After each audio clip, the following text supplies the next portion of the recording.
Matapos mawala ng trabaho sa state-owned enterprise, ako na nasa gitna ng buhay, para sa gamot ng asawa ko. At tuwisyon ng anak ko. Kaya pumunta ako sa pribadong kumpanya, para magtrabaho bilang tagapangasiwa ng inventaryo. 5-axis machining center. Orihinal na gawa sa China. Ang presyong merkado ay 360 milyon. Ng presisyon na makina. Bakit parang basura lang? Itinapon dito. Yung makina na yun. Yung sirang bagay na yun. Binili ng boss na may malaking gastos. Nag-imbita siya ng 8 eksperto. Dala ang kagamitan. Naghirap ng mahigit kalahating buwan. Maging ang pag-on ay mahirap. Puro sunog ng pera na dekorasyon.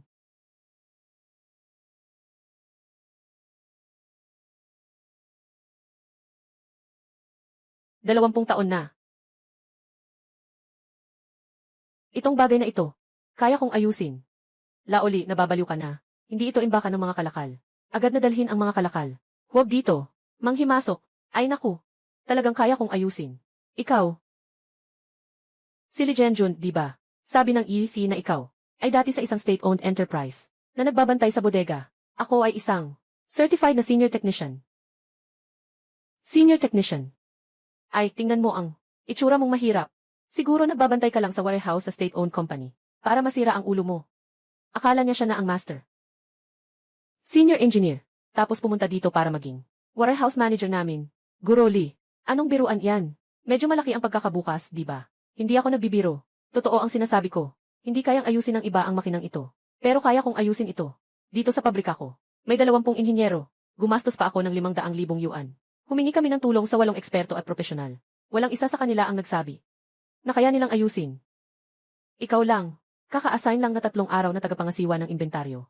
At mayabang na nagsabi. Kaya kong ayusin. Kaya kong gawin. Okay. Kaya't ngayon ay magsusugal tayo ah. Kung maayos mo ito ngayon, ibabahagi ko sa'yo ang kalahating bahagi ng kumpanya. Ngunit kung hindi mo maayos, o kaya, sinira mo ng tuluyan. Ang makinang ito ay 365,000. Buhay mo ang kapalit dito. May lakas ka bang tumaya? Boss, bakit ka nakikipagtalo sa isang tao na nagbabantay sa bodega? Anong galit ang meron ka?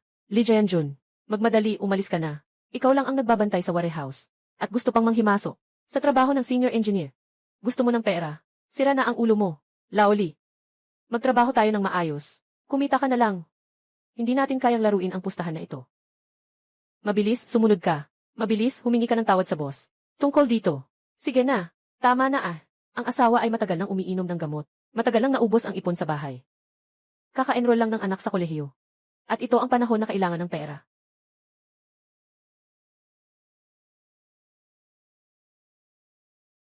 Lin Wei. Umubo ka ng dugo. Tara, sasama ako sa'yo sa ospital. Giant Jun. Ulit na naman ang lagnat ko. Walang problema. Sa mga nakaraang taon, lahat ng ipon sa bahay, ginamit para sa pagpapagamot ko. Ako ang nagpapabigat sa'yo.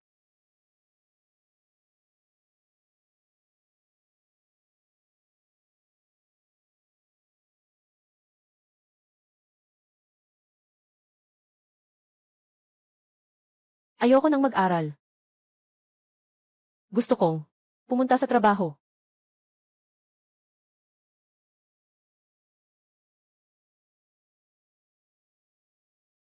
At ako, sa gitnang edad, ay na-optimize.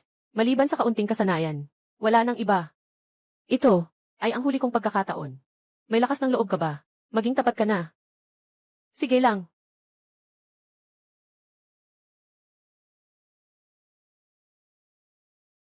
Kung matagumpay na maayos ni Li Jianjun ang FAV na 5-axis na machining center, kusang loob, na ililipat ang kumpanya, 50% na bahagi. Diyos ko! Kung mabigo ang pagkukumpuni, o maaaring magdulot ng pangalawang pinsala sa kagamitan. Si Li Jianjun ay kusang loob na tatanggap ng buong halaga ng kagamitan, nakabayaran sa depreciation, na umabot sa kabuang 360,000 yuan. Si Laoli, 360,000 ah. Kahit anong gawin mo, hindi mo makokolekta. Mabilis, humingi ka ng tawad sa manager. Hindi natin kayang bayaran ito. Li Jianjun, buhay ang kapalit. Hindi lang ito basta salita. Hindi natin kayang bayaran. Kailangan mong magtrabaho ng mabuti dito. Magtrabaho buong buhay para makabayad ng utang. Hindi ka ba? Asawa mong may sakit at nakaratay sa kama. Hindi ka ba rin ba nag-aaral pa ang anak mo? Mag-alala ka lang. Ako. Aalagaan ko ng maayos. Ako ang haligi ng bahay na ito. Kahit mamatay pa ako. Kailangan kong manalo. Nabaliw na talaga. Talagang naglakas loob siyang pumirma. Inilalagay niya ang buong buhay niya sa laro. Tingnan mo yung mukha niya na parang maasing. Kahit pagsama-samahin ang buong katawan niya, hindi ito nagkakahalaga ng 100 piso. Anong ipambabayad? Sadyang naghanap ng kapahamakan. Sino bang nagpasikat sa kanya? Ngayon, wala na siyang masalihan, di ba? Maghintay ka. Magtrabaho ka ng isang buong buhay para makabayad. Nakapirma na ako sa pustahan. Pero, kailangan kong magpa-advance ng 3 buwang sweldo. Kailangan kong magpa-advance ng 3 buwang sweldo. Hindi pa ako nagtatrabaho. Gusto mo na agad ng pera. Ang cute mo talaga. CJ, ibibigay ko sa iyo. 10,000. Kunin mo para ipagamot ang asawa mo.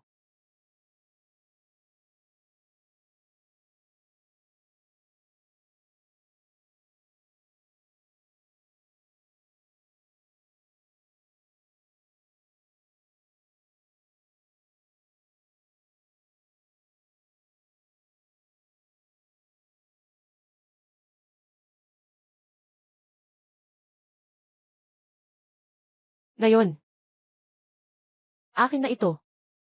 Gusto kong makita. Ano bang mga kalokohan ang kaya niyang gawin? Boss. Isa lang siyang tagapangasiwa ng bodega. Anong pinapanggap niya dito? Ano bang alam niya sa mga masalimuot na makina? Hintayin na lang natin siyang mapahiya. Alaynan. Oldly. Kung talagang marunong kang mag-ayos, gawin mo na. Huwag ka nang magpatumpik-tumpik. Lee Jae-jun. Ano bang pinagtatagilid mo dito? Baka hindi ka marunong mag-ayos. Para lang mag-antala. Ganito ang plano. Mas malaki pa sa mga eksperto. Sa tingin ko, siya talaga. Parang pusa na nakakatagpo ng patay na daga. Wala nang magagawa ngayon. Kailangan ko ng isang set ng kagamitan. Anong klaseng kagamitan? Mayroon sa bodega. Kunin mo na lang.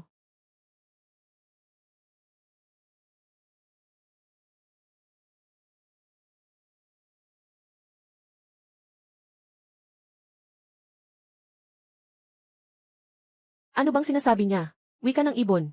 Napakapurong pagbigkas ng wika. Hindi lang basta memorisasyon. Parang katutubong nagsasalita. Ano bang sinasabi mo? Hindi ko maintindihan. Magsalita ka ng tao. German na Hoffman toolset. 10 pirasong socket, torque wrench, at isang precision caliper. Kasama ng set na ito, na na-import, dapat ilagay sa isang pilak na metal na kahon. Akala mo ba ito'y bahay mo? Alam mo kung ano ang nasa saan? Nasa bodega namin. Walang ganitong bagay dito. Nasa huling hanay ng mga istante sa bodega. Sa pinakailalim, pangatlong kahon sa kaliwa, may nakasulat sa ibabaw, Ersat Steel. Direktor Wang. Maghanap kayo ng tao. CJ, mukha kang nagkakaloko lang. Kung hindi ko siya mahanap, tingnan natin kung anong gagawin mo. Tara na.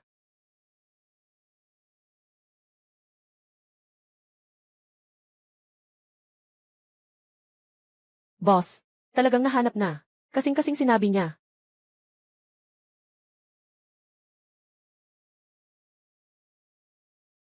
Diyos ko, paano niya alam ito ng ganito kaayos? Talagang naiintindihan ni Yada ang makina. Tiyak na hindi ito madali. Sige, sigurado akong sila uli ay may kakayahan. Alam kung saan nakalagay ang mga kasangkapan. Pero ano ang magagawa niya? Kung hindi niya maayos ang makina, iyon ang tunay na kakayahan. Matagal na kaibigan. 20 taon na tayong hindi nagkikita. Naalala ko pa ang iyong ugali. Huwag kang mag-alala. Sisikapin kong maayos ka.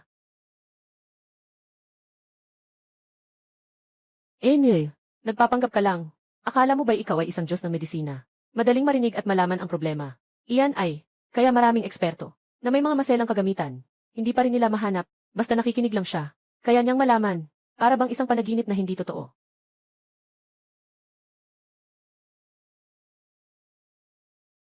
Ginagamit niya ito, para sa auditory localization ng ma-function.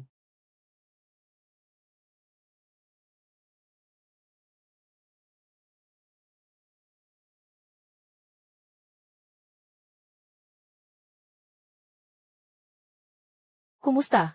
Nahanap mo na ba ang problema? Nahanap ko na. Ang XFE axis ng makina. May sira sa transmission linkage module. Siguro nasa transportasyon ito, o maaaring sa proseso ng pag-install, ay nakaranas ng matinding bangga, na nagdulot ng katumpakan ng makina, na hindi na maibabalik. Aking paunang pagsusuri. Ang nawalang halaga, ay hindi bababa sa 50 microns. Diyos ko, talagang narinig niya ito. Mas tumpak pa sa mga precision instrument. Ang galing. Yung mga eksperto nag-aksaya ng kalahating buwan. Pero hindi nila natuklasan. Sila uli nakinig lang ng ilang minuto. Alam na niya.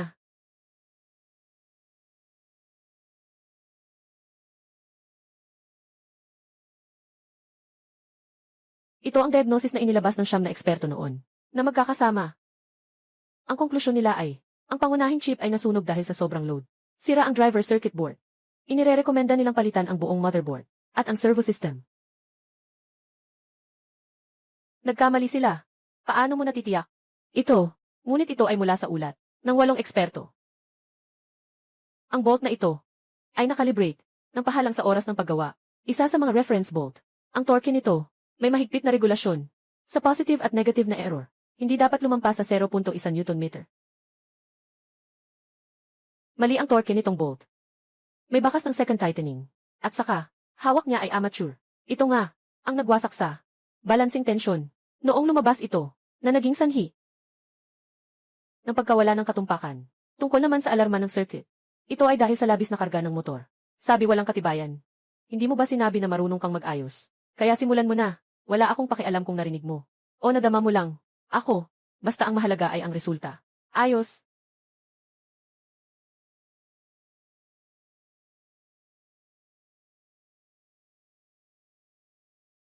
Boss. Wala siyang plano. Kaya't sinubukang buksan ng mag-isa ang makina ng Gojin. Mga bagay na nagkakahalaga ng milyon-milyon.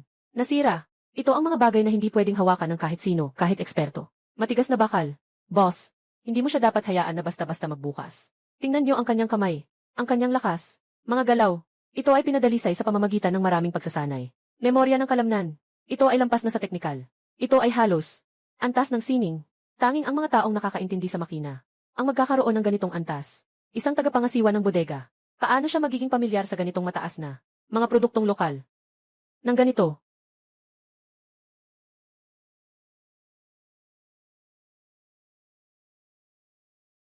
Ang iyong operasyon. Ito ay, sa ilalim ng matinding kondisyon, na paraan ng agarang pagsasanay. Ano ang sinasabi mo? Tungkol sa paraan ng agarang pagsasanay. Ano ito? Ang paraang ito ng pagsasanay. Sa pamamaraan ng operator. Karanasan. Napakataas ng kinakailangan sa paghatol. Kahit na may maliit na pagkakaiba, maaaring magdulot ito ng pagkasira ng pangunahing module. Ito. Kahit sa ating bansa, sabi ng guro, ito ay nasa theoretical na antas lamang. Na pinakamainam, sa totoong buhay. Imposible na may makagawa nito. Teorya.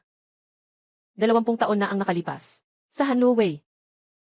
Guro ng YC. Ganito niya akong tinuruan ng mano-mano. 20 taon na ang nakalipas. 20 taon na ang nakalipas. 20 taon na ang nakalipas. Sa Hanover, Germany. Punong tanggapan ng IFE. Ako ay, sila ang unang grupo na inimbitahan. Mga estudyanteng sino?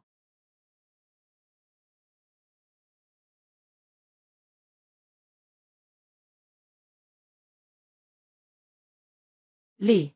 Ikaw ay henyo. Tunay na henyo sa makina. Kami sa Faith He ay ipinagmamalaki. Ngunit noon iyon, tinatawag din itong Faith 6 na pudi. Tayo ay tawag dito. Ingrid. Ingrid. Parang isang napakatumpak at mapagmataas na prinsesa ng bansa. Maaari mo lamang itong tratuhin sa pinakabanayad at pinakanaunawaan na paraan upang ito ay maipakita sa iyo ang pinakaperpektong bahagi nito. Para sa akin, ito ay parang isang matagal ng kaibigan na muling nagkita. Matagal ng kaibigan. Ikaw, sino ka ba talaga? Anong pinapakita mo? Ano kung nakapag-aral ka sa ibang bansa? Ang tunay na kakayahan ay ang makagawa ng makina. Tama. Yung mga estudyanteng nakapunta sa ibang bansa ay handang maging isang maliit na tagapangalaga ng imbakan. Tumahimik ka. Direktor Wang, bilang isang tagapamahala, hindi mo ba alam na ang pagkakakilanlan at posisyon ay hindi maaaring maging batayan kung ang isang tao ay may kakayahan o hindi? Ako. Sige na. Okay na. Siguradong naayos na. Sigurado. Hindi ako naniniwala. Maaari mong subukan. Linlin. Pumunta ka at simulan.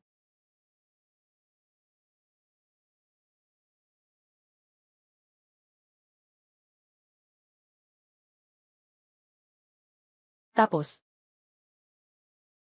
Nakita na. Laoli, ang galing mo talaga. Ito ay isang bakal na nakakulong na pinawalang sala ng 8 eksperto. Itong bakal na nakakulong na ito, talagang nailigtas ng batang kustodial.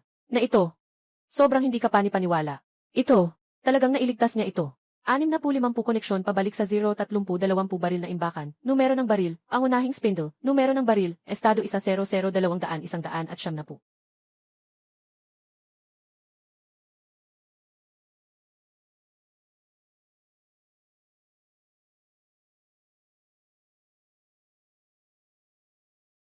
Ito. Ano nang nangyayari dito? Lolo Lee. Malinaw namang gumagana na ang makina. Bakit bigla na lang nag-warning? Sinasabi ko lang na ikaw ay isang tagapangasiwa ng bodega. Paano naman mangyayari yon? Mas magaling pa kaysa sa 8 eksperto. Nasira ang makinang ito. Ngunit kailangan magbayad ng 360,000. Tingnan natin kung ano ang gagawin niya. Ginoong Lee, alam mo ba kung saan nagkamali? Huwag kang mag-alala. Mabilis kong malalaman. Kung ano ang problema. Tigil. Ay naku. Professor Wang. Ay, bakit ka nandito? Director, alam ko na. Mangyayari ang ganitong bagay. Kaya, kanina nang kumuha ako ng kahon. Sadyang, tumawag ako kay Professor Wang. Itong taong ito, ngunit ang namamahala sa pagkukumpuni ng makinang ito, ay ang pinuno ng 8 eksperto. Si Wang Sigao, Professor Wang, talagang kalokohan ito. Ginoong Zhao, hindi ba't sinabi ko na sa iyo? Ang aparatong ito ay napaka-precise.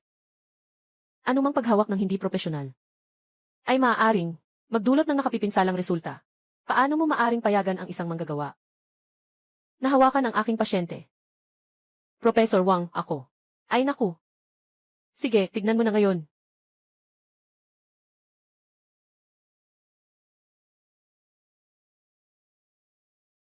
Tapos na talaga. Dati ay problema lang sa driver chip. Ngayon, ginawa niya ng kalokohan. Itong makina, ngayon ay isang tambak na lang ng basura. Wala nang halaga na ayusin ito. Lee Jianjun. Boss, maaari kong ayusin ito. Naniniwala ka sa akin. Lee Jianjun, nandito ka pa rin at matigas ang ulo. 360,000 makina. Nawasak ka ng tuluyan. Titingnan ko kung paano mo tutuparin ang iyong kasunduan. Kung wala kang kakayahan, huwag mong subukan ang mahirap na gawain. Tapos na. Natalo si Laoli sa sugal. Ano na ang mangyayari sa kanyang asawa at mga anak? Si Laoli, makiusap ka sa boss. Baka mabawasan ang bayarin. Tay, si Ginoong Lee ay may mabuting intensyon din. Hindi niya sinasadya iyon. Bilang isang dalaga, ikaw ay may magandang puso. Baka may kaunti lang siyang kakayahan. Pero, siya rin. Para sa maliit na makuha ang malaking bagay, may kakayahan ako. Pero hindi ko kailanman naisip na makuha ang malaking bagay sa maliit. Ikaw ay may lakas ng loob na tawaging may kakayahan. Alam mo ba o hindi, dahil sa kalokohang operasyon mo. Nang mataas na boltahe, direktang napasok ang fifi ng control center. Itong makina na ito, lubos nang nasira. Lee Jianjun, tigilan mo na ang pagtuturo dito. Ang konklusyon ni Professor Wang ay tiyak na hindi mali. Hindi. Mali siya. Ginoong Lee, katatapos lang ipakita ng makina na overloaded ang sistema. Mayroon bang ibang dahilan? Hindi ito overload. Ito ay isang proteksyon na programa. May tao sa sistema na sadyang binago ang seguridad ng mga parameter ng sistema. Kapatid mo ba? May nagbago sa makina. Ikaw, isang maliit na tagapangasiwa. Alam mo ba kung ano ang parameter? At nagtatangkapang dito ng pagdududa sa aking konklusyon. Nakakatawa naman. Tama, Professor Wang. Pero ang Jiangsheng Mechanical Repair Association ay isa sa mga pinakamahusay na eksperto, mataas na tekniko ng bansa. Mas marami siyang naayos na makina kaysa sa iyong nakitang lahat. Sa pakikipag-usap mo tungkol sa mga isyong ito, nahihiya ako na mawala ang aking pagkatao. Naiba na ba ang threshold ng seguridad? Buksan mo, malalaman mo lang. Kawalang alam at kabubuhan. Alam mo ba kung ano ang ibig sabihin ng parameter?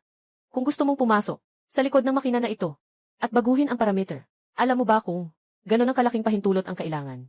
Ayon sa aking kaalaman, kung gusto mong pumasok, YFI na sistema ng pagkukumpuni, kailangan ng pinakamataas na antas ng pahintulot. Mukhang may kaunti kang kaalaman. Pinakamataas na antas ng pahintulot. Kaya sa FAFI, lahat ay pinakamataas na lihim. Professor Wang, ngayon tayo, ano ang dapat gawin ngayon? Para sa kasalukuyan, kailangan lang bumili ng isang ganap na bagong motherboard. Ngunit huwag kang mag-alala, may koneksyon ako sa Digo. Kaya, ang halaga ay 120,000. Professor Wang, maliban sa lugar, wala na bang ibang paraan? Kung hindi mo siya pinagalaw sa makina, baka maisip ko pa, ibang paraan, ngayon. Kung ayaw mong bitawan, ang 120,000. Sige, titigan mo na lang. ang 360,000 na makina, na magiging isang tambak ng bakal. Si Li Jianjun ay dahil sa iyo. Tatay, huwag kang magpadalos-dalos. Siguro Li ay may mabuting intensyon din. Nasa kanyang panig pa nga, mukhang tapos na sila uli sa pagkakataong ito. Sa buong buhay niya sa pabrika, nagtatrabaho siya ng mabuti. Hindi niya kayang bayaran ito. Huwag siyang papayagang pumirma. Ayaw niyang magpatalo. Ay, Ginoo. Walang ibang usapan. Itong 365,000 na kayamanan ay lubos niyang sinira. Kailangan niyang magbigay ng paliwanag tungkol dito. Tanggapin ang resulta ng sugal. Nakasulat na malinaw sa puti at itim na papel. Kailangan niyang panagutan ang bagay na ito. Yung ginawa ko. Ako ang responsable. Guro Li, huwag ka nang magsalita pa. Alam ko na mabuti ang intensyon mo. Tungkol sa ibang bagay, pag-uusapan natin iyon mamaya. Ngayon, humingi ka muna ng tawad sa tatay ko. Ginoong Zhao, huwag magmadali. Kuryente, tingnan dito, feed rate 50% mabilis na feed 7060203025. Kuryente B 47, mode selection, feed rate 50% mabilis na feed 70601202. Sa phase G, lahat ng mga code ng pagkakamali. Lahat ng mga pagkakamali sa hardware. Nagsisimula sa titik E. Ang power na nagsisimula sa titik D, feed rate 50% mabilis na feed 7060203025, ay kumakatawan sa software o abnormalidad sa parameter. Yung 47 na numero, ang opisyal na kahulugan nito ay hindi otorisadong pagsusulat ng panlabas na parameter at nagdudulot ng proteksyon na pag-lock ng sistema. Kahit siya ay tunay na nakakaintindi. Professor Wang, kayo po ang eksperto sa laring ito. Mas alam mo ito kaysa sa akin. Ang kahulugan ng code na ito, di ba? Ako. Professor Wang, paki-explain nga. Walang kabuluhan.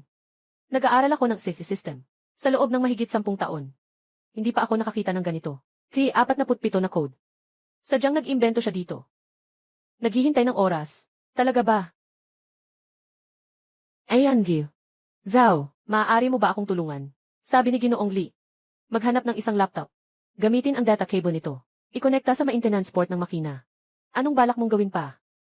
Pumasok sa engineering mode. Tingnan ang backend logs. Ayoko, hindi ako pumapayag. Professor Wang, sino lang ako titingin sa log sa backend? Bakit ka sobrang kinakabahan? Ako. Mode ng trabaho. Kailangan ng password na may pinakamataas na antas. Yung password lang ni Deduo. Sa mga engineer lang sa headquarters. Isa siyang tagapangasiwa ng imbakan. Paano niya malalaman? Hindi na kailangang mag-abala pa kayo. Kunin mo ang laptop ko. Dala mo na. Ginoo Ginang. Ikaw ay nag-aral sa ibang bansa, di ba? Hindi ka talaga maniniwala kay Li Jianjun, ano? Mabilis na pumunta. Ang password ng pinakamataas na antas ng... Wala rin ako. Ikaw na isang tagapangasiwa ng imbakan. Paano mo magagawa yan? Hintayin ko na lang na magmukha kang tanga. Okay. Tingnan natin kung sino ang mahuhuli sa huli.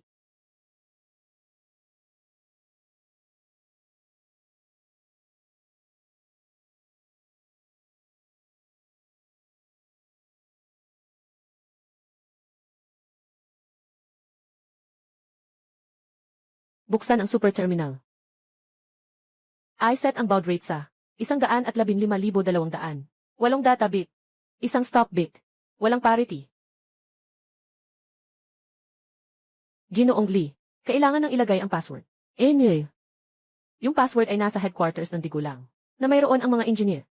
Kung masabi niya ang easy, na pinakamataas na password, saka ko na siya susundan sa apelyido. Guro, simulan na natin. Malaki. Maliit.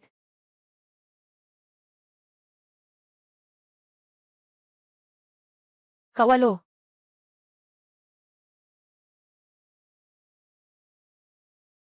Bakit ito ang password?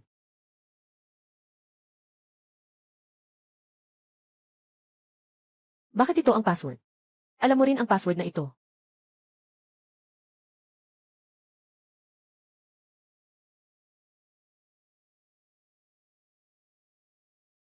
Guro, ang password na ito ay unang bahagi ay Sethvi at Hanover. Ang huling bahagi ay ang pangalan ko.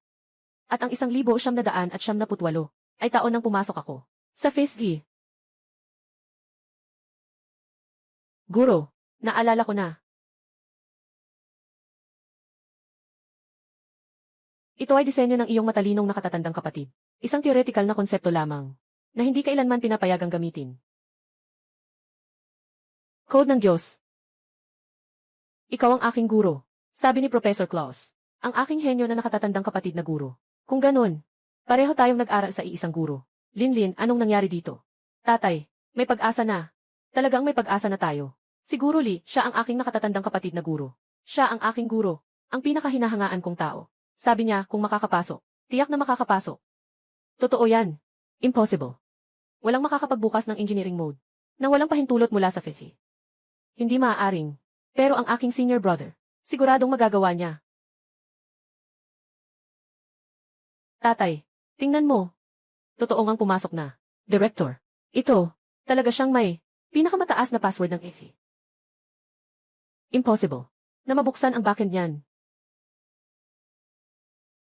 Buksan ang log ng proyekto. Alainan.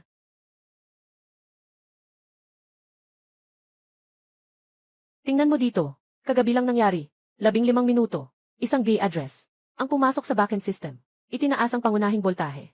Mula sa default na 1.2, naging 1.8. Ang gay address na nag-login ay mula sa tahanan ni Professor Wang. Sa kanurang bahagi ng universidad, ng espesyal na edukasyon. Ikaw pala ito. Ay, hindi. Directors how? Paano kung magagawa ang ganitong bagay? Huwag kang makinig sa kanilang mga sinasabi. Saka, hindi lang ako ang gumagamit ng internet dito sa University Town sa kanlurang bahagi ng lungsod. Marami pa. Ginoo, marahil ito ay isang hindi pagkakaintindihan. Ay, mali nga. Tumahimik ka. Kapatid, ang threshold na ito ay dahil sa itataas ang voltage threshold mula sa 1.2 patungong 1.8 basta't buksan. Agad na mag-trigger ang boltahe ng pinakamataas na alarma sa sobrang karga na nagiging sanhi ng pagkasira ng motherboard sa mataas na boltahe o nagiging sanhi ng pagkasunog na ilusyon. Sa ganitong paraan, ang device na ito ay dapat na may kaunting makinang may maliliit na problema ay magiging basura na motherboard. Hindi na ito pwedeng ipagpatuloy kung malaman ni Zhao Yukon ang katotohanan. Tiyak na kakainin niya ako. Basura na ang motherboard. Ginoong Zhao, kailangan mong gumastos ng 120,000 mula sa tinatawag na orihinal na channel ng pabrika para bumili ng isang ganap na bagong motherboard. Tama ba, Professor Wang? Ako. Ang pinakamalaking masamang tao ay ikaw pala. Gusto mo pang tumakas? Ay, wala. Huwag kang makinig sa kanya. Bola-bola lang yan. Sinasiraan niya ako. Sinasiraan ka. Akala mo ba tanga ako? Apelyido Wang. Bawat taon, binabayaran kita ng 200,000 serbisyo. Hindi ko akalain na makikipagsabuatan ka sa iba para ipahamak ako. Pupunta ako.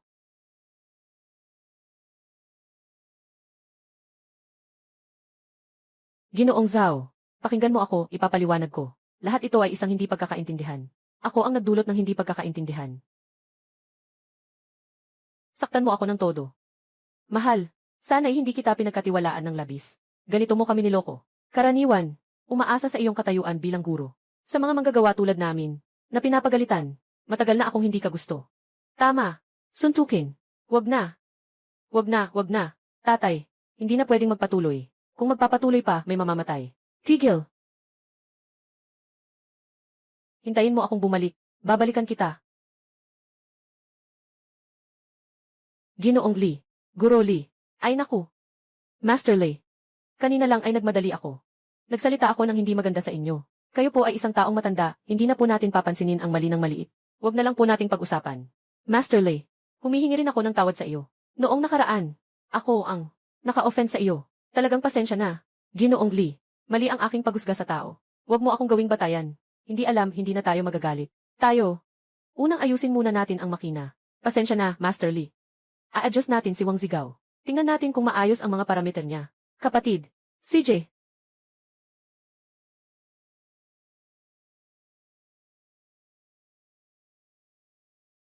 Naku, kapatid. Nag-iwan si Wang Zigaw ng backup. Pinatay niya ang ating firmware. Nakalock na ito. Wala na tayong access. Ano? Siya. Mahal na bata. Pakawalan mo ako. Gusto mo bang pakawalan ako? CJ. Milyon. Ikaw. Dumating ka. Subukan mong galawin ako ulit. Alaynan. Suntok. Dapat sana. Dahil sa ating pagkakaibigan. Hayaan kitang maglabas ng 120,000 para bumili ng motherboard. Kukunin ko ang 1,000,000 para magamit ang makina mo. Ayos na iyon. Walang hiya ka. Ngayon, sayang ang lahat ng pagsisikap. Kaya kailangan na lang ng ibang paraan. Gusto mo akong papayagang buksan ang firmware lock? CJ. Hindi ko naman hihingin ang marami. 1,000,000 pa rin. Walang tawaran. Ikaw. Hoy. Mayroon kang password ng EFI na may pinakamataas na antas. Ang galing ng password mo. Gamit ko ay pinakamataas na antas ng firmware lock. Maliban na lang kung may factory key generator mula sa pabrika ng bansa. Kung hindi, wala sa inyo ang makaka-unlock niyan. Ay, Guroli. Ito, dapat meron kang key generator, di ba? Wala akong. Wang sigaw. Inuutusan kita. Buksan mo na. Sabi ko. 1,000,000. At pagkatapos, papaluhurin mo siya para humingi ng tawad sa akin. Hindi ka makakakuha. Kaya panoorin mo na lang ang makinang ito. Maging isang tambak na basura. Lesiu. Mas gugustuhin ko pang maging isang tambak na basura ito kaysa hayaan si Master Lee yumuko sa'yo. Wang Zigaw. Ikaw talaga ay isang walang kwentang tao. Akala ko ay tama ang aking paghusga. Ginoo. Kung hindi maayos ang makinang ito, hindi natin matatapos ang ating mga order. Boss, hindi matatapos ang order. Mahigit sa 10,000,000 multa. Hindi kayang bayaran ng pabrika namin. Ay. Silly. Sana hindi ka na lang nanggugulo. Normal na makakapagtrabaho ang pabrika. Hindi na kailangang mag-alala tungkol sa mahigit sa 10,000,000 multa. Ito lahat ay dahil sa'yo. Wang Sigaw. Ganyan ka ba? Wala ka bang takot na sabihin namin sa asosasyon ng mga mekaniko? Ikaw.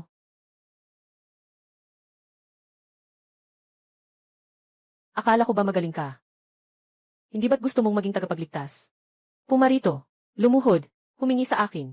Marahil, kapag maganda ang pakiramdam ko, ibibigay ko sa'yo ang susi ng programa. Akala mo ba? Walang generator ng susi. Wala na akong magagawa, di ba? Anong ibig mong sabihin? Kapatid na lalaki, may solusyon ka. Zaolin, isa ka ring profesional.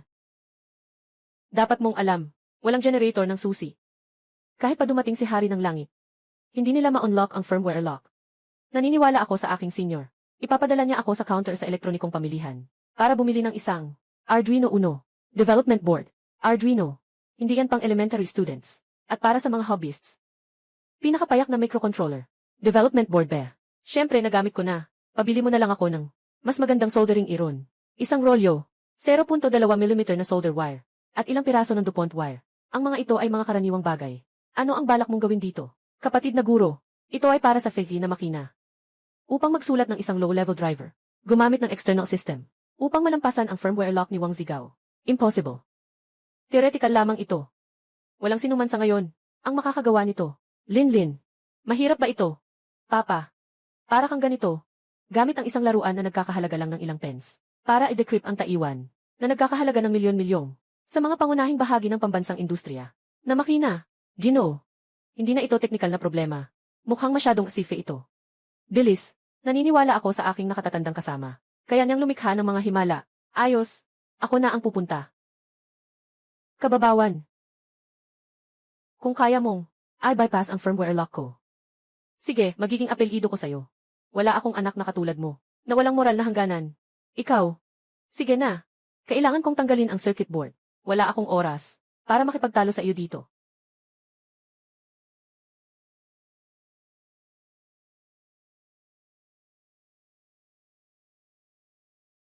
Kapatid na guro, magpahinga ka muna. Uminom ka ng tubig. CJ, salamat. Kapatid na guro, tayo rin ay mag-aaral sa iisang paaralan. Pwede mo akong tawaging Linlin sa hinaharap, o kaya ay ate sa eskwela. Sa susunod na panahon, tayo ay isang pamilya. Tawagin mo na lang akong Linlin. CJ. Guro Lee, ito ang mga pinakamahusay. Tingnan mo kung magagamit mo. Walang problema. Hindi ako naniniwala. Sa mga basurang ito lang. Gusto mong iwasan ang aking firmware lock. Kaya panoorin mo ng mabuti. Diyos ko. Sila uli ang kamay niya. Napaka-stable. Itong mga hinang, pantay-pantay, makintab at bilog. Mas maganda pa kaysa sa mga hinang ng orihinal na pabrika. Ito ba ang tawag na welding? Sobrang parang si Zaimua. Kuya ko, hindi pa niya ginagamit yung uso ngayon na high-level na wika, kundi yung pinaka-basic, yung pinakamalapit sa hardware, na programming at C language. Hindi ito pwedeng mangyari. Tapos na. Nagawa na. Ikabit mo ang Arduino board na ito sa mainboard ng Fifi. At ayos na. Ako na. Ginoo Lee, magpahinga ka muna. Kapatid, nahirapan ka na. Uminom ka. Ay, CJ. Nagpapanggap. Lee Jae-jun, hindi mo kayang gawin yan. Kung talagang ganyan kakahusay. Paano mangyayari yan? Hanggang ngayon isa ka pa ring maliit na tagapangasiwa ng inventaryo. Sinabi ko na, ako ay isang mataas na teknisyan ng estado. Kahit na ikaw ay isang mataas na teknisyan, hindi mo kayang gawin yan. Huwag kang mangloko dito. Ginoong Lee, nakaayos na. Kaya ko bang gawin to? Malalaman mo mamaya.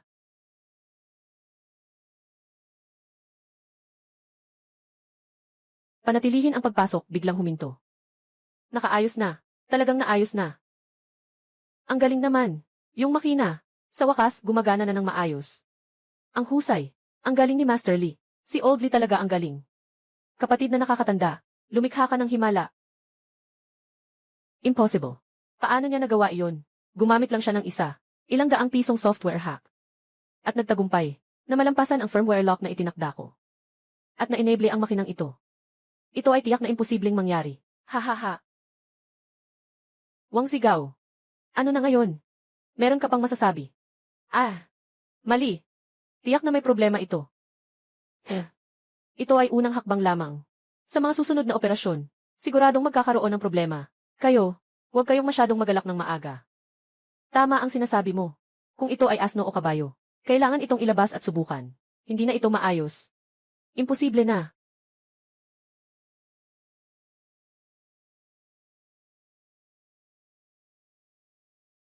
Itong programa, kailangan ng 5 aksis ng makina para sa pinakatumpak na pagkilos.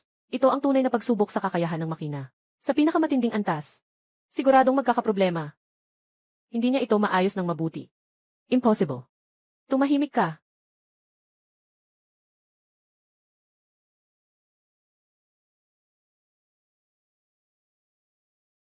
Sa wakas, nagawa na.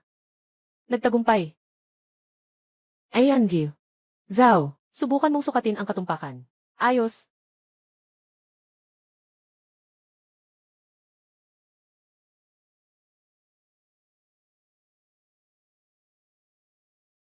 Tatay, ito ang ginawa ng nakatatandang kapatid.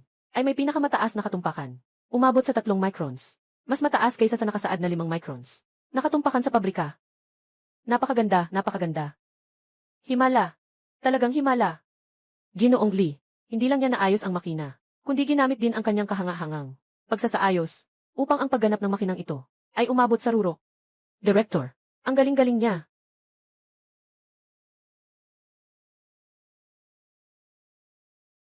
Gamit pa niya yung sobrang husay na pag-aayos para mapataas ang performance ng makinang ito. Director, ang galing-galing mo. Impossible. Ang kanyang kakayahan. Imposible na umabot sa ganitong antas. Wala kang kakayahan. Hindi nangangahulugang. Walang kakayahan si Ginoong Lee. Ikaw, cute na cute. Cute. Yung may apelidong Wang. Yung mga ginawa mo. Ipapaalam ko sa lahat. Ikaw, kayo. Umalis na. Umalis na. Kung hindi ka paalis, sisirain ko ang mga binti mo. Umalis na. Maghintay kayo sa akin. Umalis na. Ay naku, Guro Lee. Talaga kayong Diyos sa aming kumpanya. Ikaw ang aming kumpanya. Eksperto sa teknolohiya. Haha. Ganyang klase ng tao si Master Lee. Sa aming warehouse bilang tagapangasiwa ng imbakan. Sobrang sayang ang talento, Direktor. Nang may Master Lee tayo. Pagkatapos nito, yung mga tinatawag na eksperto at profesor. Huwag mo kaming lokohin muli. Tatay, naalala mo ba ang pustahan mo at ng kapatid kong si Shiksyong? Naalala mo ba?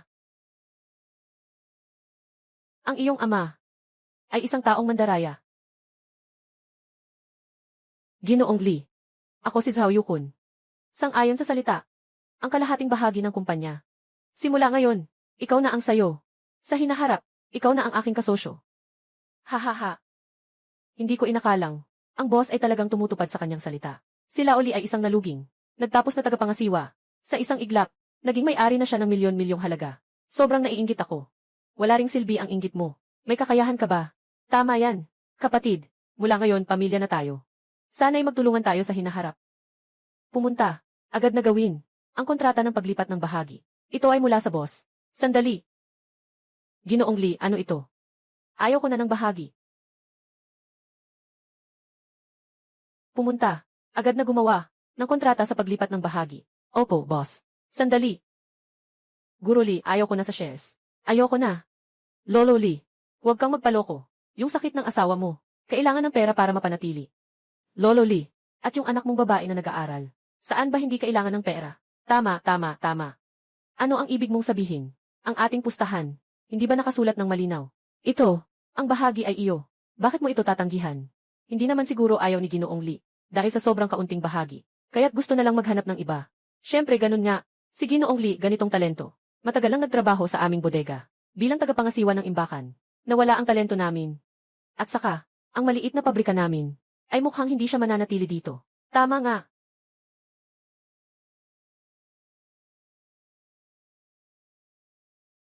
Lee Jae-jun, hindi ba't sinabi ko sa'yo, na pumunta ka sa bodega? Bakit nandito ka pa rin? Direk Zhang. Ako ay isang mataas na tekniko. Paano mo magagawa ito? Lee Jae-jun, naalis ko na ang benepisyo bilang isang mataas na tekniko. Sa iyo. Ngayon, isa ka na lang. Tagapangasiwa ng imbakan. Director Zhang. Ngayon ang tamang panahon. Para sa paghahanap ng talento. Ako rin ay nagsusumikap na magpalago ng talento. Paano mo magagawa ito? Sinasabi mong ganito ang tao. Mahina ang kasanayan. At matigas ang isipan. Ay pabigat sa kumpanya.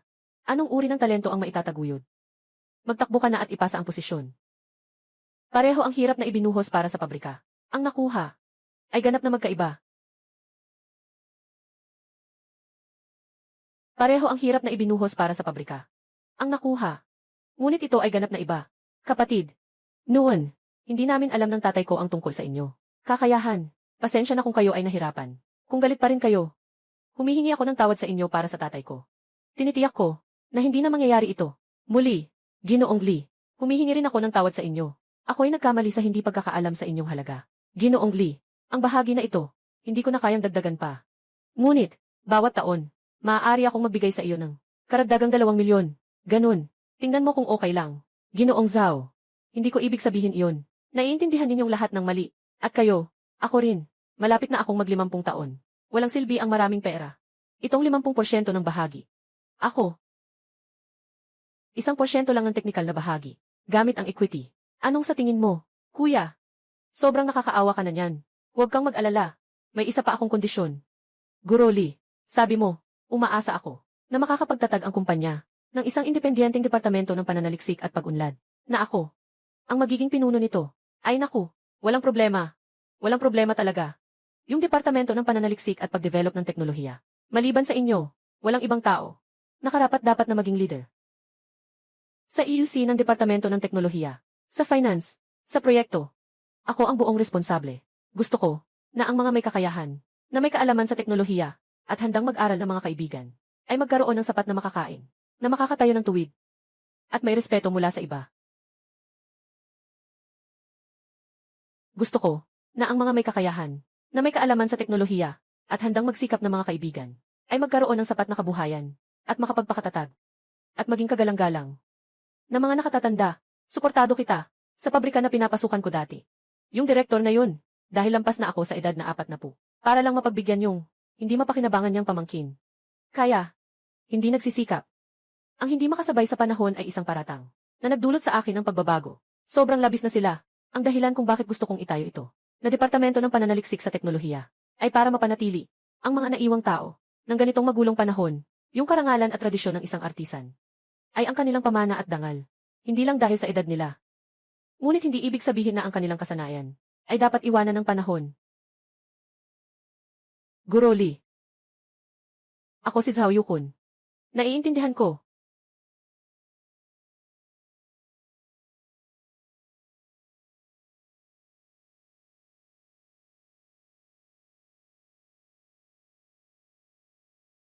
Nandito na ako.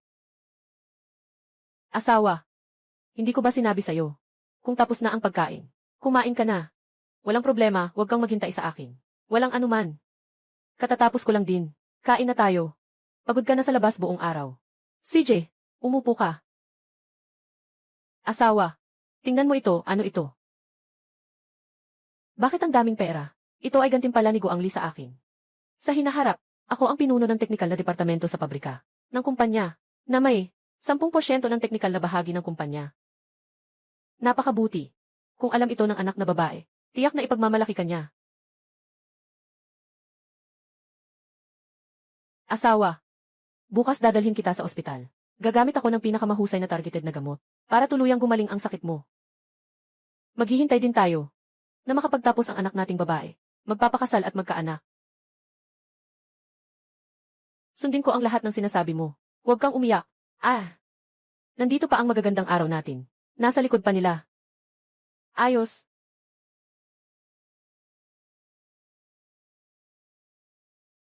Susunod ako sa iyo.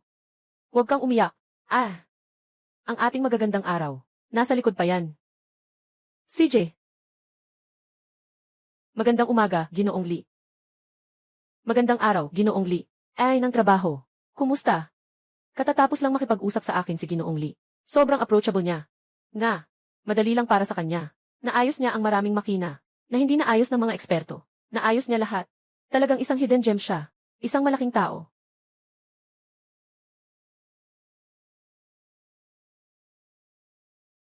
Kapatid, ito ang bagong biniling saan ng tatay ko. Ayos. Salamat Linlin. Tumawag sa akin ang guro kahapon. Sabi niya, ayaw mo nang bumalik sa bansa para mag-aral muli. Hindi na ako babalik. Suportado rin ng guro ang desisyon ko. Sinabi pa niya na ang makasama ka, isang henyo na nakatatandang kapatid, ay mas marami akong matutunan, na totoong kaalaman kaysa sa kanya. Kapatid, mula ngayon ako na ang iyong. Ako na ang pangunahing katulong at maliit na sis. Sana ay tulungan mo ako ng mabuti. Huwag kang mag-alala, basta't handa kang matuto. Kung nais mong matuto, lahat ng kakayahan ko, maaaring ituro ko sa iyo. Salamat, kuya. Salamat, kapatid. Salamat, kapatid. Kapatid. Napakabait mo. Ginoong Joy, ikaw ang sikat sa buong larangan.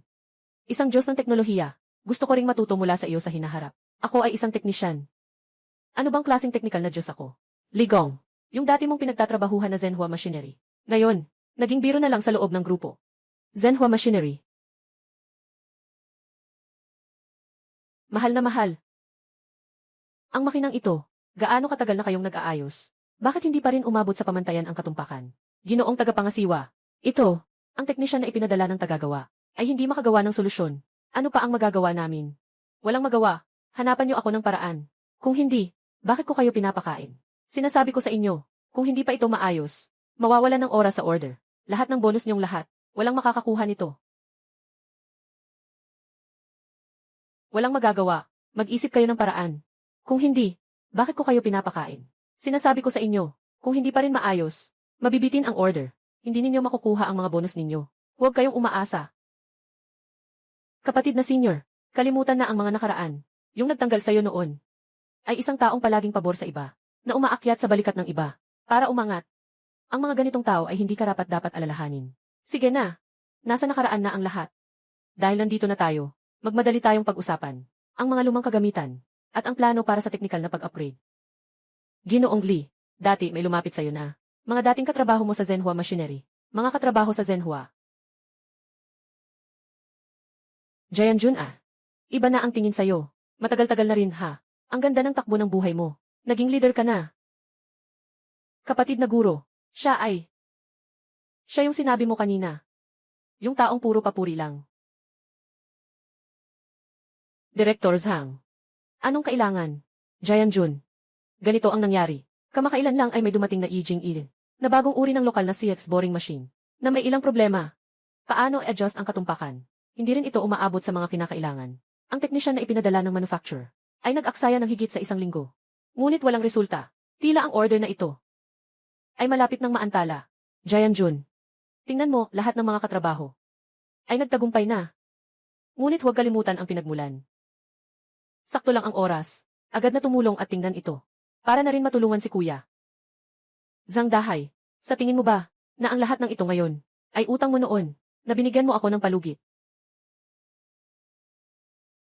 Kung sakaling may oras ka, dali-dali kang tumulong at silipin ito. Isipin mo na lang na tumutulong ka sa kuya mo.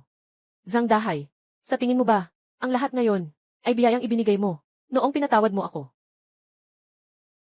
Tulungan mo na ako. Sabi ng direktor, kung masira ang batch na ito, wala tayong bonus, baka, mapagmultahan pa tayo. Lee Jae-jun, bakit? Ngayon ay mayaman ka na. Tinatanggihan mo na kami, mga dating kasamahan na ito. Huwag kalimutan kung sino ang nagdala sa iyo mula sa isang alagad na itinaas sa buhay. Huwag na huwag kalimutan ang utang na loob. Zhang Dahai, ang nag-angat sa akin noon ay ang aking guro. Hindi ikaw. Paano mo ako tinrato noon? Hindi mo ba naaalala? Huwag makialam. Lee Jae-jun, isa ka lamang tagapangasiwa ng bodega. Walang karapatang makialam. Mataas na tekniko sa pagkukumpuni ng makina. Manggagawa na may mataas na kasanayan. Hindi pa nga marunong magdibdib ng positibo at negatibong pole. Tapos may lakas pa ng loob sabihin na siya ay isang mataas na kasanayan na manggagawa. Kung itutuloy mo ito, lahat ng makina sa pabrika ay masusunog. Lee Jae-jun, sa palagay ko, hindi na kailangan pa ang iyong trabaho bilang tagapangasiwa ng inventaryo. Tapos na ang iyong trabaho. Magsimula ka ng umalis. Sa hinaharap, ikaw na ang papalit sa cute na ito. Na responsable sa pag-aayos ng makina sa workshop na ito. Salamat, pinsan. Zhang Dahai. Narito tayo sa pabrika. Hindi ito iyong likod bahay. Paano mo magagawa ang nepotismo? Pwede mo akong tanggalin. Ibigay mo sa akin ang sweldo ko. At ang kompensasyon. Ikaw na tinanggal. May mukha ka pang humingi ng sweldo. Wala. Umalis ka na. Ikaw ay mapili sa pabor. Sadyang pinadala ako sa workshop para magtrabaho ng mga gawaing pangkaraniwan. Alam mong may sakit ang asawa ko. Araw-araw kailangan niyang uminom ng gamot at gumastos. Nang tinanggal mo ako, huwag mong sabihin pang bayad. Wala man lang akong natanggap na sahod. Tawag mo ba iyan na pagtulong? Ewenan. Kami sa Departamento ng Teknolohiya. Hindi namin kailangan ang ganitong tao. Paalisin mo na. Huwag na nating pag-usapan ang kompensasyon. Hindi pa nga ako binayaran kahit isang sentimo. Tawag mo ba iyan na pagtulong? Linlin, ang aming Departamento ng Teknolohiya. Hindi kailangan ng ganitong tao. Paalisin siya. CJ, Lee Jae-jun. Ngayon ay umunlad na. Dumating ako ng personal at ikaw ay nagmamalaki pa. Zhang Dahai, itago mo yung mga koneksyon mo. Nandito tayo sa kumpanya. Hindi ito ang likod bahay mo. May sakit ka. Kailangan mong magparehistro. Dapat may tamang ugali ka sa paghingi ng tulong.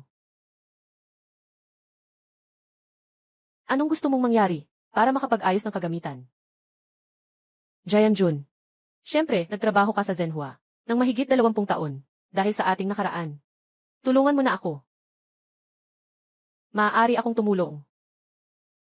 Kailangan ko ang manager ng inyong kumpanya, kasama ang selyo ng kumpanya, at ang kontrata sa teknikal na serbisyo. Personal na pumunta sa opisina ko para magpa-appointment. Ikaw, at ang bayad ko sa paglabas, simula sa 1 oras na 100,000. Tungkol sa iyo. Umuwi ka na. Guardia, ihulog mo siya palabas.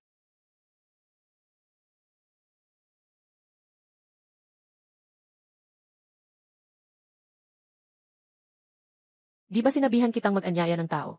Nasaan na sila? Director. Yung si Lee Jae-jun ay isang walang utang na loob na maliit na paborito. Ako na lang, halos magpatira pa sa kanya. Tapos naglalagay pa ng napakahigpit na kondisyon. Si Lee Jae-jun isang napakamahusay na talento, kung hindi dahil sa iyong masamang pag-ugali. Ngayon ay nasa pabrika na natin siya. Dinghai Shenzhen, may mukha ka pang magsalita. Ginoong Direktor, ako. Inuusig ako. Sabi-sabi pa, nandito na si Professor Wang. Siguradong maayos ni Professor Wang ang makina. Huwag ka nang magpanggap, kung si Wang Sigaw ay nakapag-ayos na sana. Bakit hindi pa rin siya kumikilos ngayon? Ikaw ay sadyang nagpasimula ng pagtanggal. Sa usapin ni Lee Jae-jun, naimbestigahan ko na ng malinaw. Hindi ka tama. Akala ko noon na naniniwala ako sa'yo. Sige na. Simula ngayon, binabawi na ang posisyon mo. Umuwi ka na at maging ordinaryong manggagawa. Ako ang direktor ng pabrika. Kung hindi ka pa aalis, hindi ka na makakagawa kahit ng simpleng trabaho.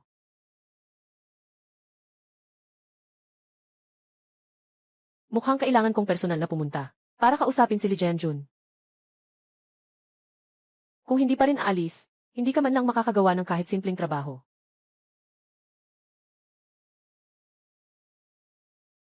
Mukhang kailangan kong personal na pumunta para kausapin si Lee Jae-jun. Lao Zhao. Sa hinaharap kailangan nating maraming pakikipagtulungan Umaasa ako Pakisuyo, alagaan nyo kami. Kami mga maliliit na negosyo Hahaha. Ginoong tagapangasiwa. Tinawag mo ako. Nandito rin si Ginoong Liu. Jianjun Matagal na tayong hindi nagkita. Umupo ka na. Kasama si Director Liu Magandang pag-usapan. Umupo ka. Jianjun Ako ito. Kawalan ng tamang pamamahala. Ako ito. Hindi ko nakikita ang tunay na halaga. Pinayagan si Zhang Dahai, itong maliit na tao. Nabulagin ang aking mga mata. At ikaw ay nagdusa. Wala. Masyadong mabigat ang sinabi ni Ginoong Liu. Inalis ko na siya sa posisyon. Nagbigay ng pampublikong babala. Naging karaniwang manggagawa na siya. Kung hindi ka nasisiyahan, agad ko siyang aalisin. Jianjun. Tingnan mo. Ginoong Liu. Talagang may magandang intensyon siya.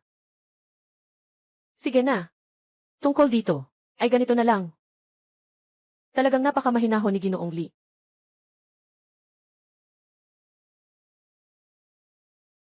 Ito si Zhang Dahai ang nagbawas ng iyong sahod. May subsidy pa rin. Dala-dala ko rin para sa'yo. Tinatanggap ko na. Ito, ang kontrata para hilingin kang tumulong.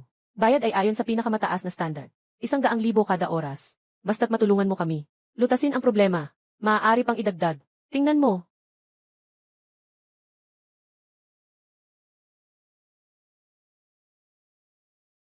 Ginoong Liu, huwag manakit ng umingiting tao. Lalo na, hindi ko rin gustong makipag-away sa pera. Ang kontratang ito, ako ang pipirma.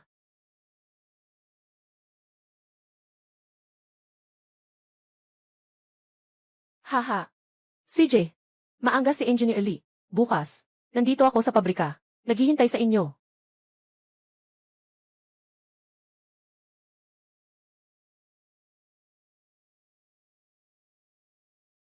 Haha. CJ. Ginoo Li, magalang. Bukas na. Nandito ako sa pabrika. Naghihintay sa iyong pagdating. Lungsod. Gising. Makina. Kuya. Ito ang dating mong pabrika. Ginoong Li. Maligayang pag-uwi. Humble lang si Direk Liu. Kuya. Bakit parang gamot na pang-aso? Bakit nandyan siya sa lahat ng dako? Ginoong Li. Ipakilala kita. Ito si Professor Wang. Isa rin siya sa mga inimbitahan namin. Na teknikal na tagapayo. Tamang-tama. Kayo ng dalawang eksperto. Mag-aaral tayo. Magkonsulta tayo ng sabay. Oy, dumating na rin si Engineer Li. Saktong-sakto. Ako rin ay sobrang naguguluhan sa problemang ito. Pwede nating pag-usapan ng mas malalim. Kabilang siya sa bagay na ito. Mukhang hindi ito basta-basta. Masyadong masikip ang oras, Engineer Li. Pumasok na tayo sa pabrika. Sige, mag-usap tayo habang naglalakad. Pakiusap. Ginoong Liu, upang makatipid ng oras, titingnan ko muna ang ulat ng sira. CJ.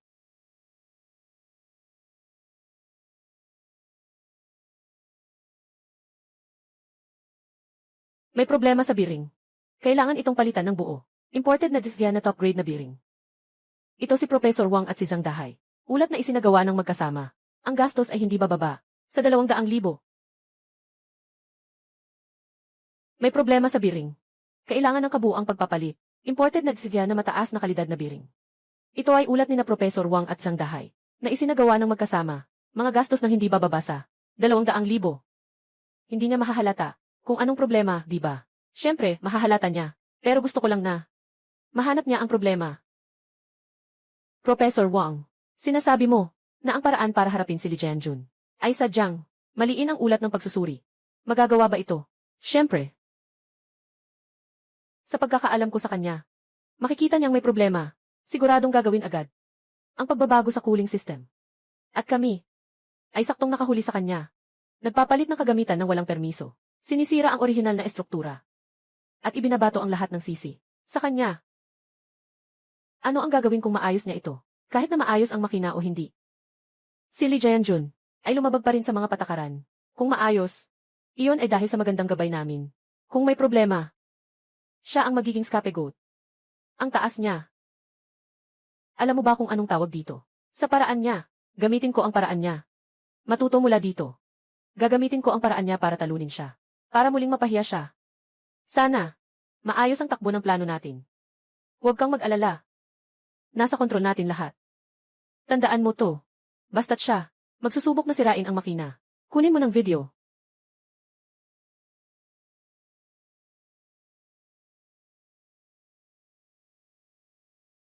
Guro, ano nang nangyari?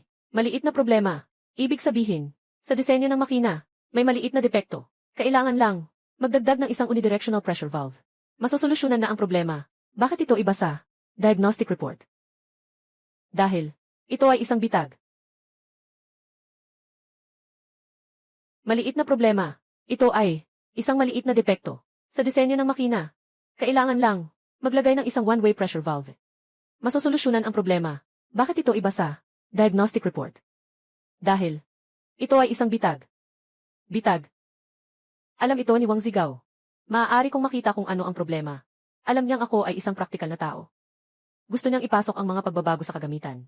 Nasirain ang orihinal na estruktura ng pabrika, at ibinabato ito sa akin. Sobrang malupit naman ito. Kapatid, ano ang gagawin natin?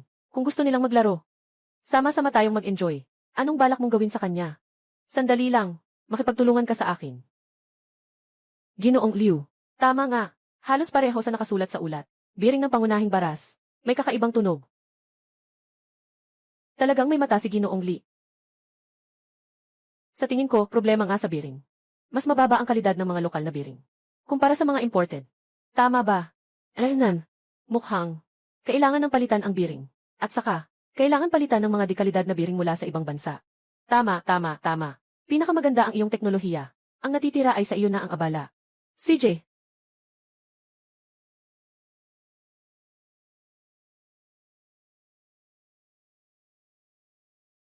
Basta't binuksan mo ang pangunahing axis. Kahit buong katawan mo ay parang bibig, hindi mo na maipaliwanag.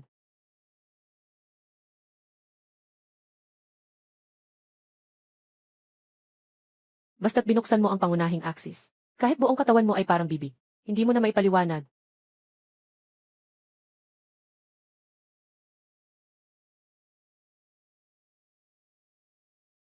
Director Liu, bago simulan ang trabaho, may ilang bagay na kailangang linawin. Ginoong Li, sabihin ninyo. Ayon sa ating nilagdaang kontrata, ang diagnosis ng pagkasira at pagbuo ng plano ay kailangang bayaran ng hiwalay. Ngayon, nakapagpasya na ang problema. Ito ay tungkol sa biring ng spindle. Nakapagpasya na rin kami sa solusyon. Ito ay pagpapalit ng biring. Ang bayad sa diagnosis ng problema ay 100,000 yuan. Pasensya na. Pakiusap, ipasa na ito sa accounting ngayon. Walang problema. Pangalawa, sa aking kumpanya, sa kontrata ng serbisyo teknikal, may isang espesyal na probisyon. Sa proseso ng pag-aayos, ang Partido G. Kung mapapatunayan na nagbigay ng peking impormasyon, sinasadya ang pagtatago ng mga pangunahing depekto, malicious na nag-udyok ng hindi tapat na pag-ugali, hadlang sa proseso ng pagkukumpuni, kailangan ng Partido A na magbayad sa aming partido. Kabuang halaga ng kontrata, dagdagan ng 3 beses na danyos. Ibig sabihin, 300,000 piso. Nalaman niya bang nadiskubre ko ang plano ko? Ito ay isang patibong na binuo ko. 300,000. Li Jianjun, parang baliw ka na sa kahirapan. Bakit hindi ka nalang mang-aresto? Li, ito ay isang pang-utang na panggaganso. Tagapangasiwa, huwag siyang payagang ayusin ito. Ito, siguradong kayang ayusin ni Professor Wang. Tama, ako ang aayos. Maaasahan kong maayos ang makina. Professor Wang, gusto ko lang ipunto. Ang tungkol sa breach ng kontrata. Bakit ka nagmamadali? Di ba? Nahiya ka siguro. Direk Liu. Yung report ng sira na pinirmahan ni Professor Wang ay tungkol dito. Nagsasaad na ito ang inyong panghuling opinyon, tama ba? Kung kumpirmado na, pakipirma na lang. Natatakot ka na ba? Director Liu, yung ulat ng sira na pinirmahan ni Professor Wang ay narito. Kung makatawan sa inyong panghuling opinyon, di ba? Kung ito ay nakumpirma, pakilagdaan. Wang, Professor Wang, ito. Ginoong Liu. Wala kang kailangang pirmahan. Ako ay isang eksperto sa asosasyon ng mga mekaniko. Bakit mo kailangang gumastos ng 300,000 para ipagawa siya? Hindi ko naman sinabi na gumastos ng 300,000. Sinasabi ko lang, kung sa proseso ng pagkukumpuni, ang Partido G o ang ikatlong partido na itinalaga ng Partido D ay nagbigay ng maling impormasyon o nagtago ng mahalagang depekto o may masamang layunin na nagbigay ng maling direksyon, kailangan lamang magbayad ng 300,000. Aba, aking guro, kapatid na guro, Professor Wang, ito na ang pag-amin mo. Ikaw, ibinigay niya kay Liu Guangchang ang ulat ng sira. Pek ito. Nagsisinungaling ka. Kumagat ng kapalit. Hindi ba't ito ang karaniwan mong paraan? Ginoong Liu, hindi mo pa alam, di ba? Si Professor Wang dati ay ang nangungunang eksperto sa pagkukumpuni ng makina sa aming pabrika. Ngunit, nagsinungaling siya tungkol sa sira upang pahirapan ang tatay ko. Kung hindi dahil sa kuya ko, hindi ko alam kung magkano ang nawala sa akin. Ikaw, Professor Wang, paano natin ito ipapaliwanag? Direktor Liu, inakusahan ako. Inaasar ako. At itong si Zhang Dahai. Pabor-paboran ang mga kakilala. Nakikipagsabuatan sa mga dayuhan para lokohin ang sariling kumpanya. Bakit pinapayagan niyo pang manatili ang ganitong tao? Sa hinaharap, nakikita kong balang araw ay magsasara rin kayo. Ay, Li Jianjun. Ikaw rin ay nag-aakusa ng walang batayan. Li Jianjun, ito ay paninirang puri. Ginoo, huwag siyang payagang ayusin ito. Siguradong maayos ito ni Professor Wang. Tumahimik ka. Ginoong Li, gusto kong malaman, ano ang problema ng makinang ito? Saan nagmula?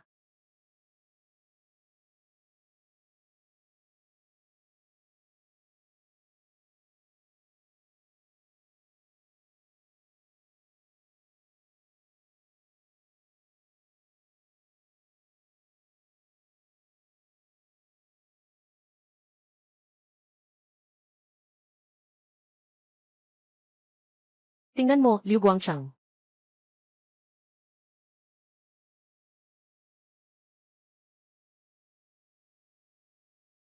Tingnan mo, Ginoong Liu. Ito ay isang sample mula sa langis. Nakinuha mula sa sistema. Ang normal na pampadulas.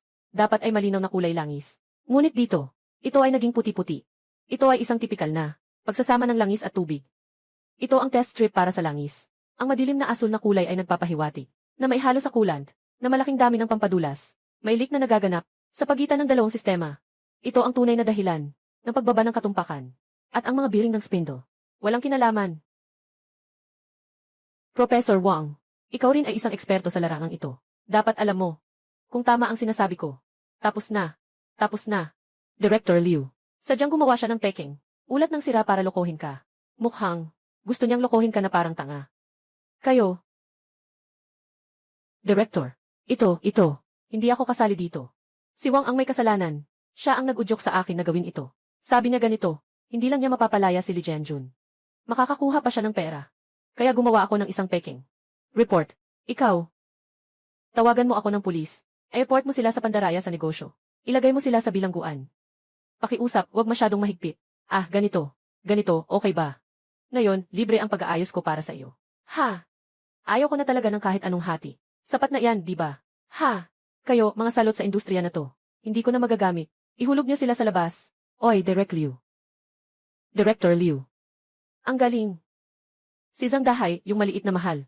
Sa wakas ay nakaranas din ng karma. At salamat kay Engineer Li. Kung hindi namin alam kung ano na ang nangyari sa pabrika dahil kay Zhang Dahai at sa kanila, na naging sanhi ng kaguluhan. Ang galing. Si Zhang Dahai, ang maliit na mahal natin. Sa wakas ay nakatikim din ng karma. At lahat ito ay salamat kay Ginoong Li.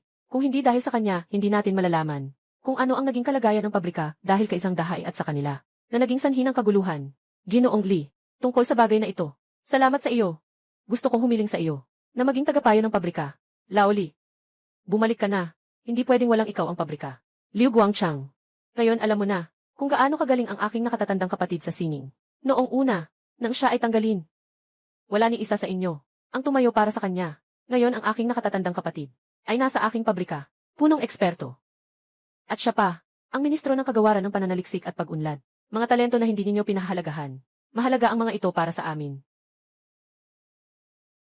Kami ang may pagkukulang sa iyo. Humihingi ako ng tawad sa iyo sa ngalan ng kumpanya. Hindi ito kasalanan mo.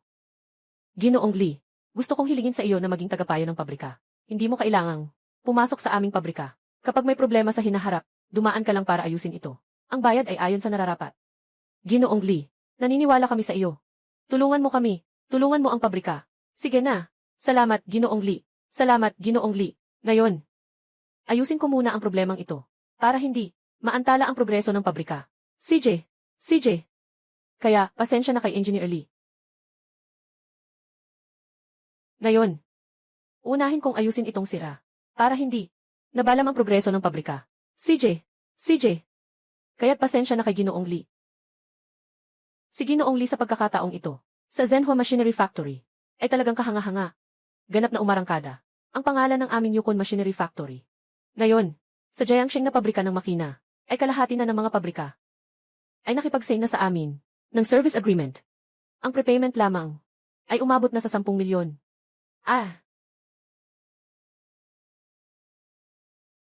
Kaya, nagpasya ako. Nabigyan si Ginoong Lee ng 5% ng bahagi ng kumpanya. Karapat dapat si Ginoong Lee. Karapat dapat si Ginoong Lee. Ayos, tayo'y sama-samang ihandog para kay Ginoong Lee. Halika, magtuos tayo. Salamat sa lahat. Salamat sa lahat. Noong una, tinanggal ka ng Zenhua. Nasa ilalim ka na at gusto mong maging tagapamahala ng bodega. Ganap mong nawala ang dignidad na nawala. Nakuha na natin. Alainan. Ang mahalaga ay, para sa mga naiwang, na inapi buong buhay nila, mga tapat, nakatikim ng pait. At saka, masaya rin si Ginoong Zhao, sa kasiyahan ng buong kumpanya. Muling binigyan niya ako ng 5% na bahagi ng kita ng kumpanya. CJ, ang galing. Pag nalaman ni Nono, siguradong sobrang saya niya. Naiintindihan ni Nono. Hindi niya ako kailanman sinisi. Pinili ko siyang kumuha ng kursong mechanical engineering. Pero alam ko, simula nang mawalan ako ng trabaho, mayroon siyang pakiramdam ng kababaan. Ako ang may kasalanan kay Nono. Nakalipas na. Lahat ay tapos na. Si Nono ngayon ay ipinagmamalaki ka. Itong batang ito ay nagbago na, hindi na katulad ng dati. Lahat ay tapos na. Si Nono ngayon ay ipinagmamalaki ka. Ang batang ito ay nagbago na, hindi na katulad ng dati.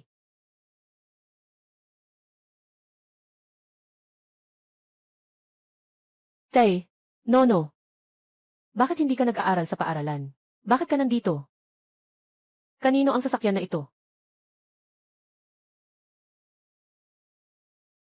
Ginoong Lee, ikaw ay, ako ang pambansang Pangulo ng Asosasyon ng mga Mekaniko. Dumating ako dito upang hanapin ka. Dahil ang pambansang pangunahing proyekto ay nakatagpo ng problema. Ako ay sadyang dumating upang hilingin sa iyo na bumalik. Ikaw ang pambansang Pangulo ng Asosasyon ng mga Mekaniko. Mga proyektong pambansa. Kaya, paano mo ako natagpuan? Ako ang nag-ayos ng mga pambansang makina mo. Kailangan mong mahuli iyon. Tungkol sa professor na masama. Isinulat ito bilang isang totoong kwento na inilathala namin sa forum ng aming paaralan. At pagkatapos ay sumikat ka. Hinahanap ka ng presidente ng asosasyon. Sabi niyang gusto kang makipagkita. Ininspeksyon ko na, Ginoo Lee. Ikaw ay isang napakahusay na taong may kasanayan. Hindi mo dapat ipinagkait ang iyong talento dito. Kaya nais kong pagsamahin mo ang isang koponan upang malutas ang problemang ito. Ayos na ayos iyon. Ako si Lee Jae-jun. Sa wakas ay makakapag-ambag na ako para sa bansa ng isang bahagi. Ligong, ihanda mo na muna. Sa ilang araw ay babalik ako sa iyo para talakayin ang mga detalye. CJ. Tatay, talagang ipinagmamalaki kita. No, ikaw rin ay ipinagmamalaki ng tatay. Mag-aaral ako ng mabuti tulad mo. Espiritu ng manggagawa, at balang araw ay makakapag-ambag sa bansa.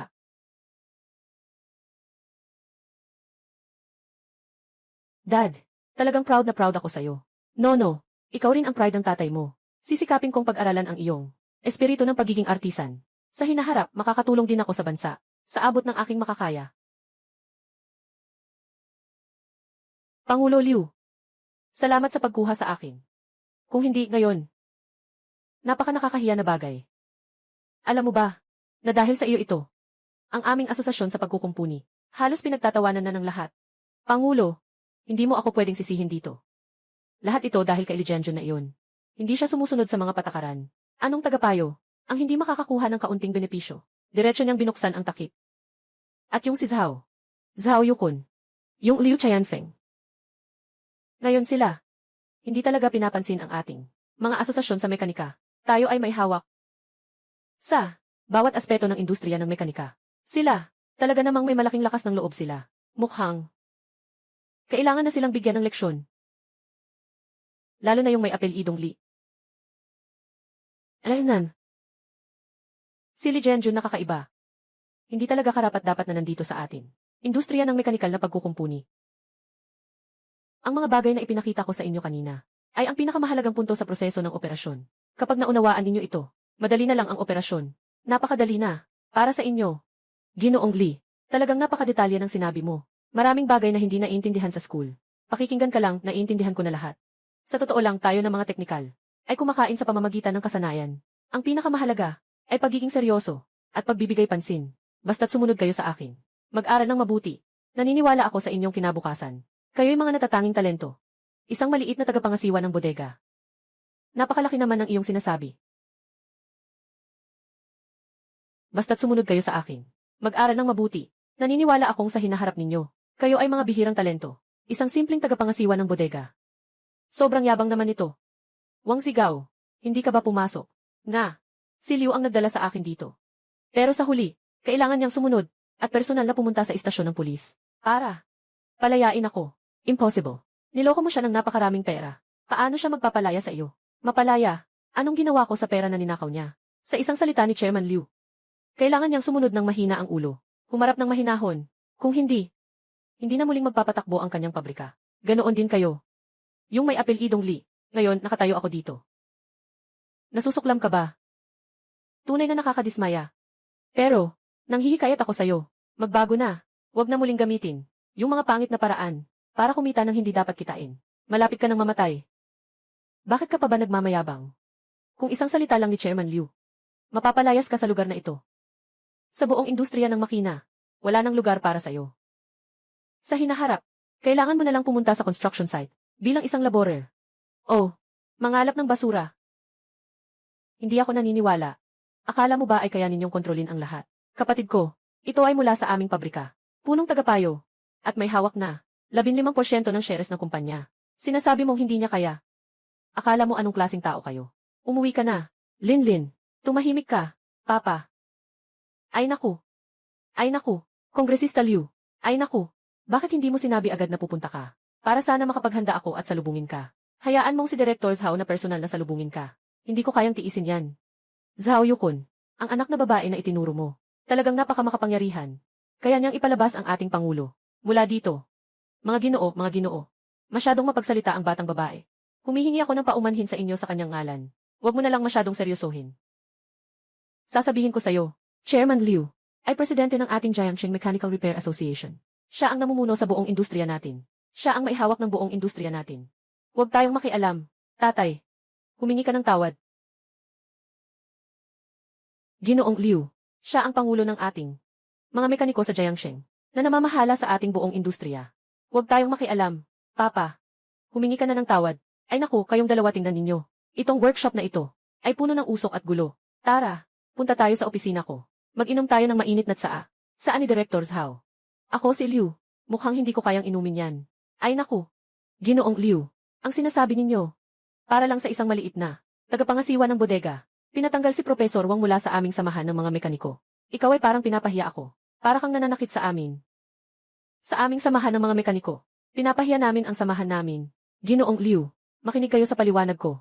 Anong paliwanag ang sinasabi mo? May nasabi ba akong mali? Ginoong Liu, hindi ka naman nagkamali. Paano kung ganito? Bibigyan ko si Professor Wang ng 100,000. Ah, hindi. 200,000. Kailangan ko ba ang iyong 200,000? Ginoong Liu, Professor Wang, pakiusap, huwag kayong masyadong mahigpit. Zhao Yukon, huwag mong sisihin ako kung hindi kita binigyan ng pagkakataon. Ngayon, pakiusap na dalhin si Professor Wang. Pabalik bilang inyong punong tagapayo. At pagkatapos ay siya. Palayain mo siya. Director, si Engineer Lee ay isang taong may malaking kakayahan. Huwag mong basta-basta siyang palayain. Nga, Director, yung mga tinatawag na eksperto at profesor. Lalo na yung may apelyidong Wang. Tuwing dumarating, pera lang ang hinihingi. At hindi pa tayo pinapayagang manood. Natatakot silang magnakaw tayo ng kaalaman. Si Ginoong Lee ay ibinuhos ang lahat ng kanyang kaalaman. Hindi pwedeng mawala si Ginoong Lee sa kumpanya. Ginoong Zhao, ito na ba ang sagot mo sa akin? Ako? Ito ang sagot ko sa iyo. Itong si Wang Zigaw ay nanghihingi ng sobra. Bakit siya ang magiging punong tagapayo ng aming pabrika? Dahil siya ay tao ng aming asosasyon ng mga mekaniko. Samahan ng mekaniko sa Jiangxing. Ang laki ng dating. Bakit siya ang magiging punong tagapayo ng aming pabrika? Dahil lang siya ay kasapi ng aming samahan ng mekaniko. Samahan ng mekaniko sa Jiangxing. Ang laki ng dating. Sinasabi mong Kun. Sinasabi ko ang samahan ng mga mekaniko sa lungsod ng Jiang. Anong meron dyan? Ginoong Lee, huwag ka nang magsalita. Ay naku, si Ginoong Lee namin. Kaya lang hindi maganda ang pakiramdam niya. Bola-bola lang yan. Huwag kang mag-alala. Huwag kang mag-alala. Lee Jianjun. Sa industriya ng makina sa Jiangxing. Wala pang may lakas ng loob na mangbawas sa aming asosasyon. Ikaw ang kauna-unahang tao. Tapos ka na. Asosasyon ng mekaniko ng Jiangxing. Talagang napakalakas ng impluensya. Akala ko ikaw lang. Siwang sigaw na isang salot sa industriya. Ngayon, mukhang, pati ang pangulo ng iyong asosasyon, ay kapareho mo rin. Mukhang, talagang kailangan ng maayos na pagsasaayos ang mekanikong asosasyon ng Jiangsheng. Sa iyo lang. Tiyak na wala akong kakayahan para dito. Pangulo ng Pambansang Mekanikong Asosasyon, si Ma Wenhui. Dapat ay may karapatan tayo dito. Pabilisin ang takbo. Agad nating ipasa ang mga dokumento ng proyektong militar. Kay Ginoong Li, maipatupad na ang proyektong militar na ito. Ang proyektong ito ay naging pasanin sa atin. Sa loob ng mahigit 15 taon. Si Ginoo Li na ito, talagang kaya niyang solusyonan. Siyempre, kaya niya. Siya ay si Li Jianjun. Pinakamagaling na talentong teknikal sa buong bansa. Sino ang sinasabi mo? Pangulo ng Pambansang Asosasyon ng mga Mekaniko. Si Ma Wenhui, kilala mo ba ang aming pangkalahatang unyon na presidente? Sa ganitong kalagayan niya, malamang nakilala mo ang presidente. Paano naman kaya? Tama nga. Kung talaga mong kilala si presidente, hindi ka magpapahiya, palaging isang maliit na tagapangasiwa ng imbakan. Makikilala mo si presidente ng kabayo. Paano naman mangyayari iyon? Tama rin naman. Kung talagang ang kilala mo si presidente ng kabayo, hindi ka rin aabot sa puntong na palaging isang maliit na ikaw ang tagapangasiwa ng inventaryo. Li Jianjun. Gusto mong magpanggap na matapang at magpalaki ng bandera para mang-intimidate. Nagkamali ka ng plano. Kung ang aking senior, talagang kakilala si Kapitan Mao. Pagdating ng panahon, ipapagawa ni Chairman lahat ng mga salot na ito sa inyo. Lilin. Palagi nang nasa Daijing ang Chairman. Bakit makikilala ni Engineer Li? Si Chairman. Tatay, kailan ba nagsalita ng walang kabuluhan ang nakatatandang kapatid? Sabi mo, di ba, nakatatandang kapatid? Hintayin natin si Pangulong Mai. Kapag nakuha na ang proyekto ng militar, na iyon, ipapaabot ko kay Pangulong Mai ang problema ng Jiangsheng Machine Repair Association. Naniniwala ako, hindi siya basta-basta aalis at hindi na mag-aalala. Narinig mo ba kung ano ang sinabi niya? Sinabi niya na ang Pangulo ng Asosasyon ay dapat bigyan ng pambansang pangunahing proyekto. Ay naku, talagang nakakatawa. Haha. Yung ganitong klase ng proyekto, lahat ng ito ay lihim. Huwag mong sabihing isa kang maliit na tekniko lang. Kahit kami pa nga, ng asosasyon ng mga mekaniko. Mukhang wala rin kaming pagkakataon. Maaaring makipag-ugnayan. Kahit ang presidente ng samahan, kapag nakita ang ganitong henyo, kailangan pa rin magpakita ng paggalang. Zhao Yukon, kayo sa pabrika ninyo, talagang nag-imbita kayo ng isang henyo. Mukhang ganito nga, kahit sa industriya ng pagkukumpuni, kailangan na rin naming suportahan kayo. Li Tujin umiinom na. Nagsasalita siya ng kalokohan. Kayo, huwag niyong isiping totoo Sinasabi ko ang totoo Huwag mo na akong kausapin ng walang kabuluhan. Ngayon, bigyan mo ako ng sagot. Ang mga kondisyon ko, sang-ayon ka ba o hindi? Ay, Pangulo, tama ba ang sinasabi ko? Zhao Yukon, hindi tayo pinapansin ng ating mekanikal na asosasyon. Huwag kayong magpanggap, hindi ako nagmamalaki. Ang tatay ko, hindi magpapalaya sa aking nakatatandang kapatid. Habang nandyan ang aking nakatatandang kapatid, nasa atin ang pabrika, hindi namin kailangan ang inyong mekanikal na asosasyon. Walang dahilan para maging sarcastic kayo. Ang tatay ko, hindi magpapalaya sa aking nakatatandang kapatid. Habang nandyan ang aking nakatatandang kapatid, sa aming pabrika, hindi namin kailangan ang inyong mekanikal na asosasyon. Walang kaalaman. Kahit na kaya niyang ayusin ang lahat ng makina sa pabrika nyo, ng kumpanya na nagsusupply sa inyo, ng kumpanya na bumibili ng mga produkto nyo. Kaya ba nilang ayusin ang mga makina nila? Kaya ba nilang ayusin ang mga makina nila? Kaya ba nilang ayusin ang lahat? Anong ibig mong sabihin? Basta isang salita lang ni Chairman Liu. Ang mga supplier ninyo, at ang mga bahagi na ginawa ninyo, walang kahit isang kumpanya, ang maglalakas loob na makipagtulungan sa inyo. Talagang kayong mga tuso. Hindi ako naniniwala, na magagawa ninyo ang lahat ng ito nang walang nakikita, na parang kayang kontrolin ang lahat. Hindi ko masabi na ako ang may kapangyarihan. Ngunit sa industriya ng makina sa Jiangsheng, walang pabrika, na may lakas ng loob na labanan ang aming asosasyon. Lao Wang. Dahil hindi sila marunong makilala. Kaya, ipakita natin sa kanila ang tunay na kulay. Ipagbigay alam sa lahat ng miyembro ng asosasyon. Simula ngayon, sa sino mang may koneksyon sa pabrika ni Zhao Yukon, at sino pa man, na magtangkang makipagtulungan sa kanila, ipapadala natin sa kanilang pabrika, na ang mga makina, ay gagamitin sa pagpapahinto. Okay. Professor Wang. Huwag naman. Pangulo Liu, tingnan ninyo. Ayos ba ito? Ibigay ko. Bayad ni Professor Wang. Dagdagan pa ng 500,000. Ang reputasyon ng aming asosasyon sa pagkukumpuni ay hindi nagkakahalaga ng ilang daang libo. Milyon. Sinasabi ko sa iyo, walang halaga ang kahit anong halaga. Kailangan mong ibalik si Professor Wang. Pagkatapos, ipapalayas na siya sa akin. Gusto kong makita. Sino pa ang daring na umakyat sa ulo namin, ng samahan ng mga mekaniko? Nang aabuso. Huwag kayong sobra. Lilin, wag nang magsalita pa. Tatay. Pangulo Liu. Sinasabi ko sa iyo, bumalik ka na sa tamang landas. Kami na mga tekniko. Ang kinakain ay sahod mula sa aming mga kamay. Kumikita lamang ng tamang halaga. Ang mga hindi tamang gawi tulad ni Wang Zigaw. Dapat sana ay ikaw ang huminto. Ngunit ikaw ay tumutulong sa tigre. Nagtuturo ka sa akin kung paano gumawa. Kung may dapat sisihin, sisihin mo ang sarili mong pakikialam. Pinutol mo ang lahat ng pinagkakakitaan ng mga kapatid. Li Jianjun. Alam kong may kakayahan ka. Ano naman kung ganun? Laban ka sa buong industriya namin. Hindi ka pa sapat. Hindi nyo pa kayang irepresenta ang buong industriya. Ginoong Li, huwag ka nang magsalita. Labanan ang buong industriya namin. Hindi ka pa sapat. Hindi nyo pa kayang irepresenta buong industriya. Ginoong Li, huwag ka nang magsalita. Zhao Yukon, nakita mo ba? Nandito na tayo. Hindi pa rin nagbago. Talaga bang? Kailangan ba siyang iligtas? Galing din ako sa pagiging teknisyan. Ngayon, tulad ni Ginoong Li, kaunti na lang ang mga artisan na nananatiling tapat sa kanilang prinsipyo. Hindi ba kayo pwedeng magbigay ng pagkakataon?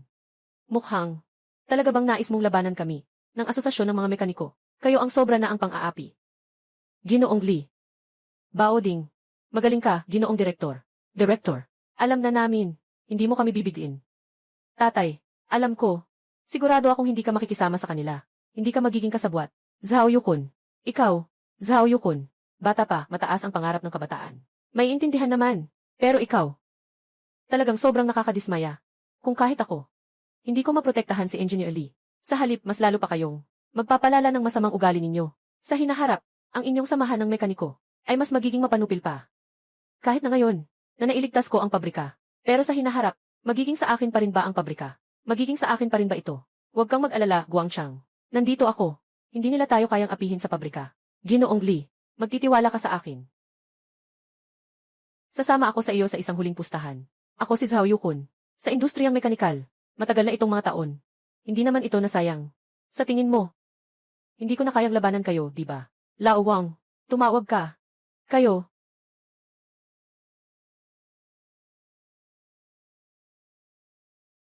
Kalihim Liu, ipaalam sa lahat ng mga pabrika ng makina na may ugnayan kay Zhao Yukon. Sino ang mga has na makipagtulungan sa kanila muli? Ito ay laban sa amin. Na kung makalaban sa Asosasyon ng Pagsasaayos ng Makina. Zhao Yukon, gusto kong makita mong nakatitig ka habang nalulugi ang iyong pabrika. Ipaalam sa lahat ng mga pabrika ng makina na may kaugnayan kay Zhao Yukon. Sino ang mga has na makipagtulungan sa kanila muli? Ito ay laban sa amin. Na kung makatawan sa Asosasyon ng mga Mekaniko. Zhao Yukon, gusto kong makita mong nang walang magawa habang nawawasak ang iyong pabrika. Hindi ako naniniwala. Ako si Zhao Yukon. Nagpursige ako buong buhay ko. Yung mga supplier ko at mga kliyente ko, lahat kami ay matibay na magkaibigan. Hindi ako naniniwala na lahat ng tao ay gagaya sa inyo at magkukumit ng ganito. Hindi ka naniniwala. Sige, tingnan mo.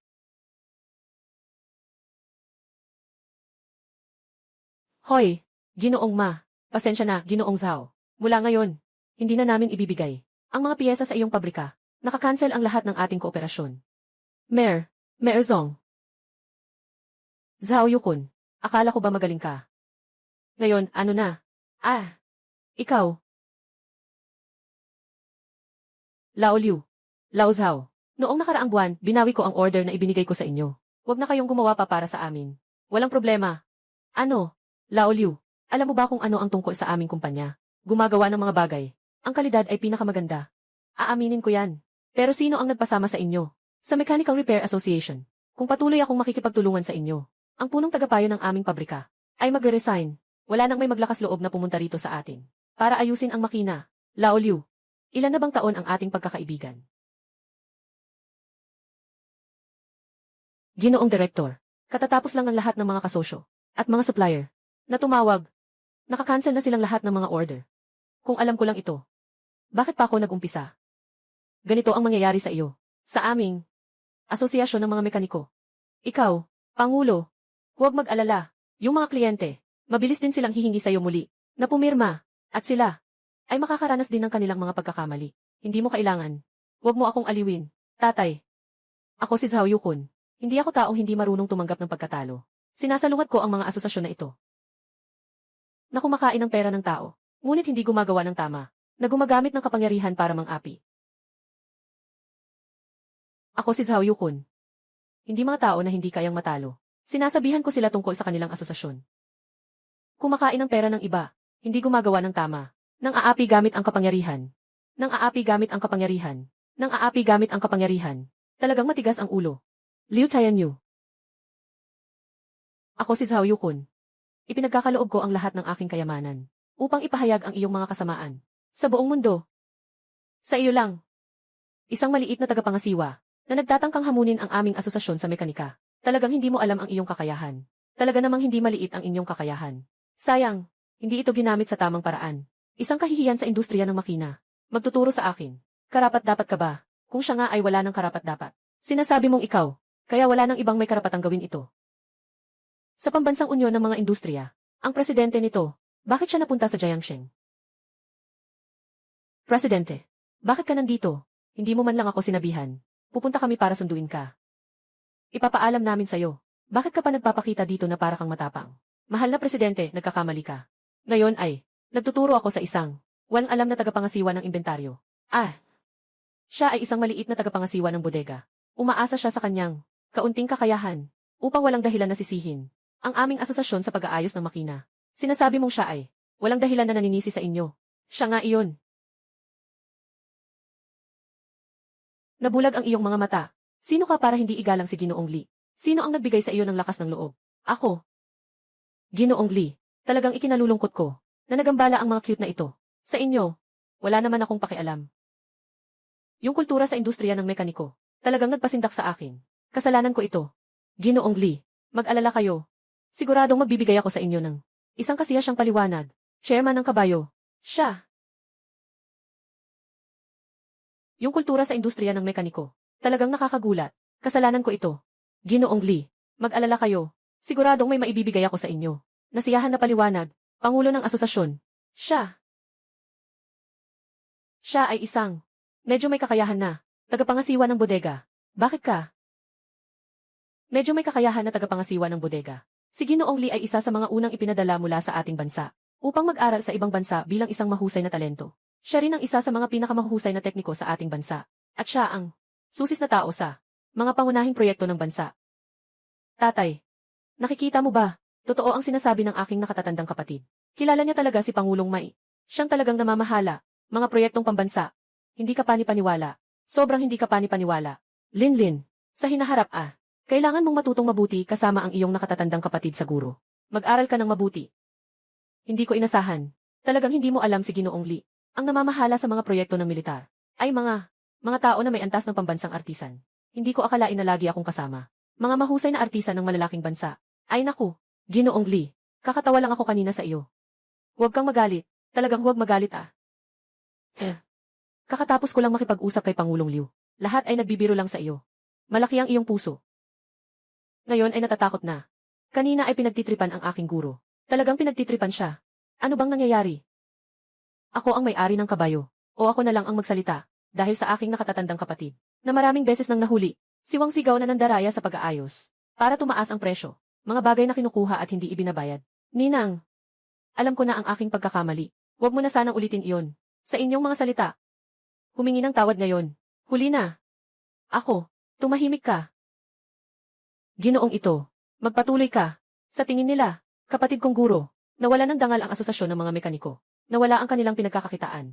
Kaya't patuloy silang lumalapit. Pinipilit ang kapatid kong guro na umalis sa industriya ng mekanika. Kung hindi, kailangan nilang harapin ang mga tao ng asosasyon ng mekaniko. Pumutol sa aming supply chain. Pinipilit kami na magsara at magkalugi. Patuloy na lumalapit. Pinipilit ang aking nakatatandang kapatid na umalis sa industriya ng mekaniko. Kung hindi, kailangan ng mga tao mula sa asosasyon ng mekaniko. Pinutol ang aming supply chain. Pinapagawa sa amin na magsara at mag-bankrupt. Pangulo ng kabayo, pakinggan mo ako, ipaliwanag ko. Hindi ito tulad ng sinabi niya. Tama, hindi ito ang plano. Pinutol ang ating kabuhayan. At talagang ginawa na ito.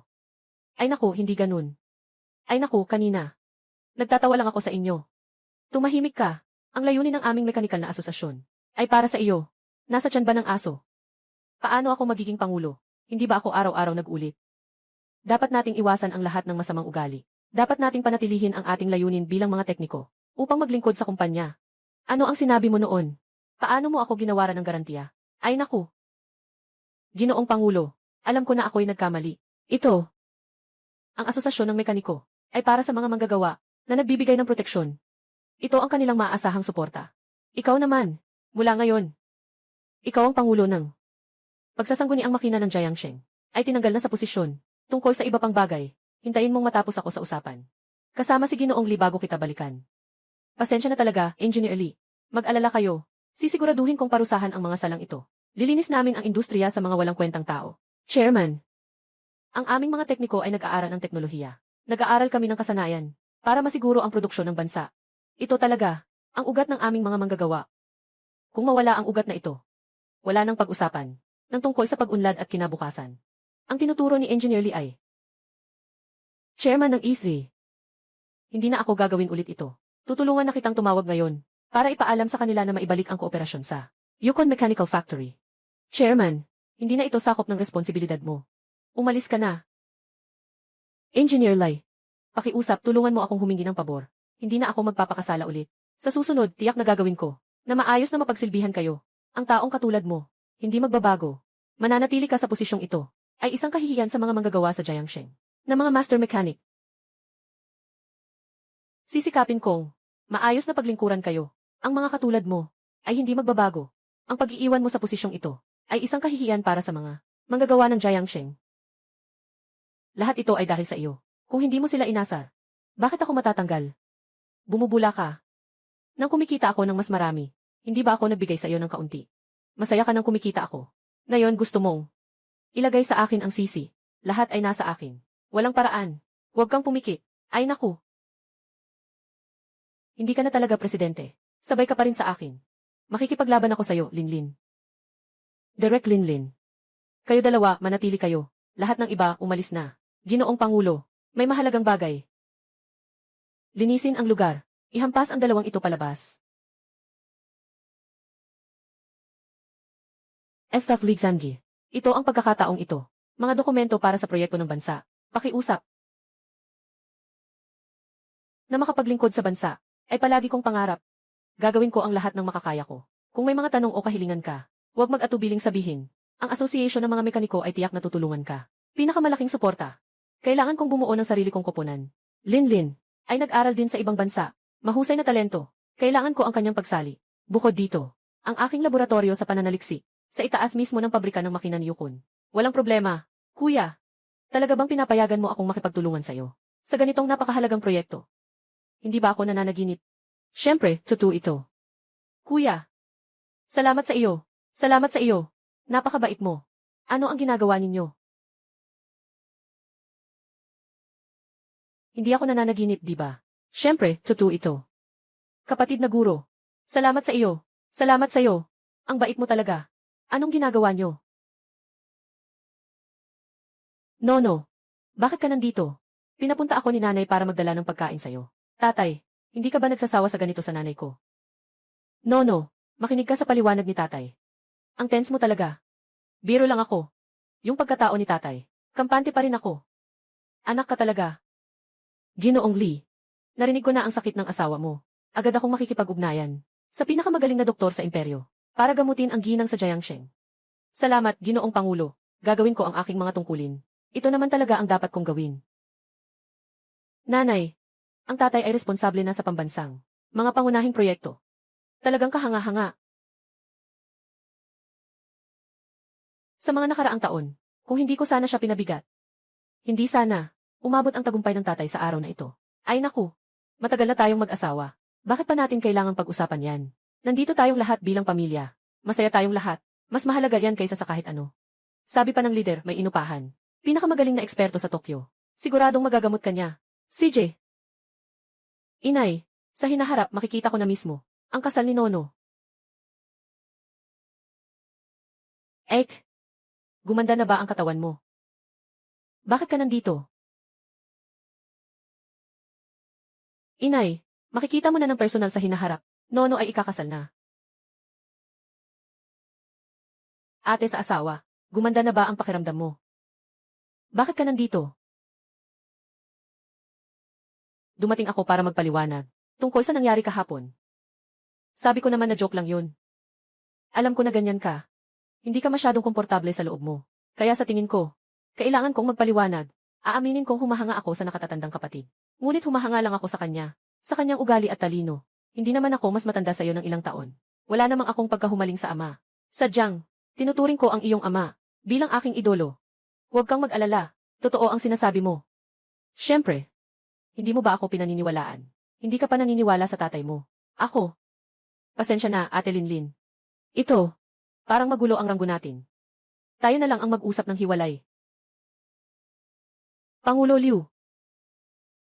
Pangulo Liu, may masamang balita. Pangulo ng asosasyon, pinapahanap tayo sa lahat ng ginawa natin.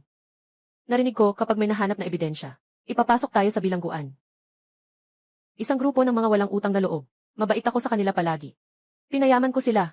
Ngayon, lahat sila ay bumabalik sa akin. Ay naku. Pangulo Liu, huwag ka nang uminom. Ano na ang gagawin natin ngayon? Tinanong mo ako. Sino ang tatanungin ko? Lahat ng ito ay dahil sa'yo. Nananggulo kay Li Jianjun. Kung hindi sana, paano ako magkakaroon ng ganito ngayon? Ay naku. Alam ko ba kung sino si Li Jianjun? Na siya pala ay may Sethi, na may pinakamataas na password. Kung hindi ko rin papayagan na mahuli nila ako. Tama nga. Ang pinakamataas na password ng Sethi. May naisip akong paraan para labanan sina Li Jianjun. Ay naku, paano ko alam na si Li Jianjun ay may Sethi na pinakamataas na password ng otoridad? Kung hindi ko rin papayagan na mahuli nila ako sa pagkakamali. Tama nga. Pinakamataas na password ng Sethi. Naisip ko kung paano haharapin sina Li Jianjun. Anong paraan? Paano magkakaroon si Li Jianjun ng pinakamataas na password ng Sethi? Sa likod nito, tiyak na may mga lihim na hindi maaring ipaalam. Narinig kong nakapunta siya sa ibang bansa. Kilalang kilala ko si Sethi, ang Pangulo ng China. Basta't matulungan niya tayong patunayan na si Li Jianjun ay may kinalaman sa pagnanakaw ng password ng Sethi. May padadala na natin siya sa kulungan. Hindi ako papayagan na maging maayos. Li Jianjun. Hindi rin siya dapat umasa na magiging maayos. Tama. Ganito na lang. Yung pambansang proyekto. Hindi na siya dapat umasa na makakasali pa. Kapatid na guro, anak, nagdesisyon na ang tatay ko na ilabas ang 2 pabrika para talagang makilahok sa ating proyekto. Upang matiyak na maayos ang takbo ng ating proyekto. Ayos. Yung mga makina sa loob. Inutusan ko si Zhang Dafang at ang iba pa na mag-ayos para masiguro na walang mali. Kapatid na nakakatanda, talaga namang swerte ang pamilya namin, Zhao. Ngayon, ang pinakamalakas na 4 na manggagawa sa Jiangsheng. Nandito na sa pabrika namin. Hindi mo pa alam, di ba? Yung direktor ng Zhenhua Machinery Factory na si Ginoong Liu. Ngayon, sobrang nagsisisi na siya. Ginoong Zheng. Siya si Li Jianjun. Ginoong Liu. Bakit ka nandito? Ginoong Zheng. Siya si Li Jianjun.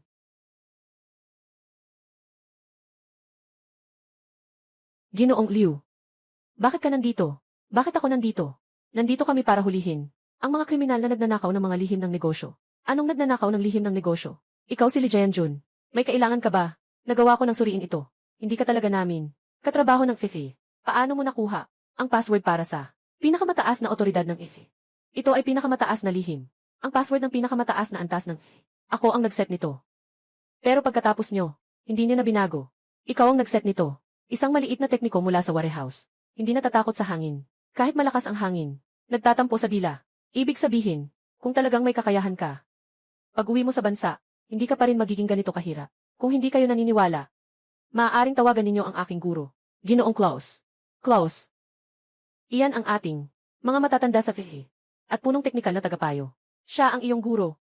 Li Jianjun, magsalita ka. Parang lalo kang naging walang hiya.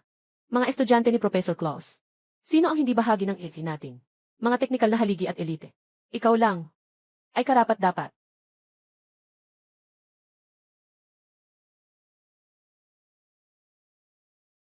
Hoy, guro. Ninakaw mo ang aming pinakamataas na lihim. Sa ngalan ng Sethi. Formal na sinasampahan kita ng kaso. Li Jianjun. Maghintay ka lang na magbayad at mabilanggo. Ginoong Zheng, ang aking guro na si Professor Klaus, ay gustong makipag-usap sa iyo. Hello, mentor. Ninakaw mo ang aming kumpanya. Pinakamataas na lihim. Kinikilala ko ang Sethi na kumpanya. na formal na nagsasampa ng kaso laban sa iyo. Lee Jae-jun, maghintay ka lang na magbayad at makulong. Ginoong Zeng, ang aking guro na si Professor Claus. Ikaw, nagmamagic ka. Oh, hindi. Malalaman mo kapag tinanggap mo na. Hoy, Zeng Chad, ano ba talaga ang ginagawa mo? Talagang totoo ito, boses ni Professor Claus. Si Lee ang pinakamahusay kong estudyante. Ang pinakapundasyon ng teknolohiya ng IFI. Siya ang nag-develop nito. Ngayon gusto mong kasuhan siya. Pangulo ng China, ayaw mo na bang magtrabaho? Professor Claus, ako, ano ka ba? Mabilis kang mag-sorry sa estudyante ko.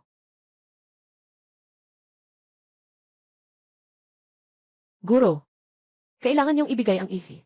Ang pinakamataas na password. Baguhin mo na. Hindi pwede iyon. Iyan ang lahat ng iyong nagawa. Guro, ngayon nais ko lamang na maglingkod sa bayan. Panatilihin ang inyong IFI. Password na may pinakamataas na pribilehiyo.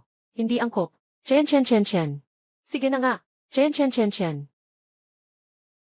Talaga namang, estudyante ka ni Professor Claus.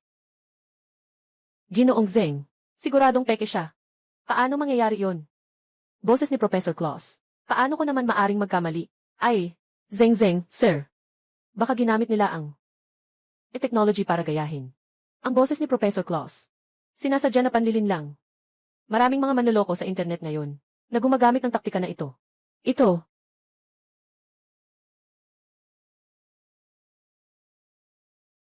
Pinakamataas na password ng pahintulot. Talagang nabago. Ay, Ginoong Lee, pasensya na. Lahat ng iyon ay isang pagkakamali lang. CJ. Mula ngayon, wala na akong kaugnayan sa FIFI. Ginoong Zeng, siguradong peke yan. Anong kalokohan na naman yan? Ang password ng pinakamataas na antas ng FIFI. Napalitan na lahat. Pwedeng maging peke ito. Ginoong Zeng, siguradong peke ito. Ano bang sinasabi mong kalokohan? Ang password ng pinakamataas na antas ng FIFI. Napalitan na lahat.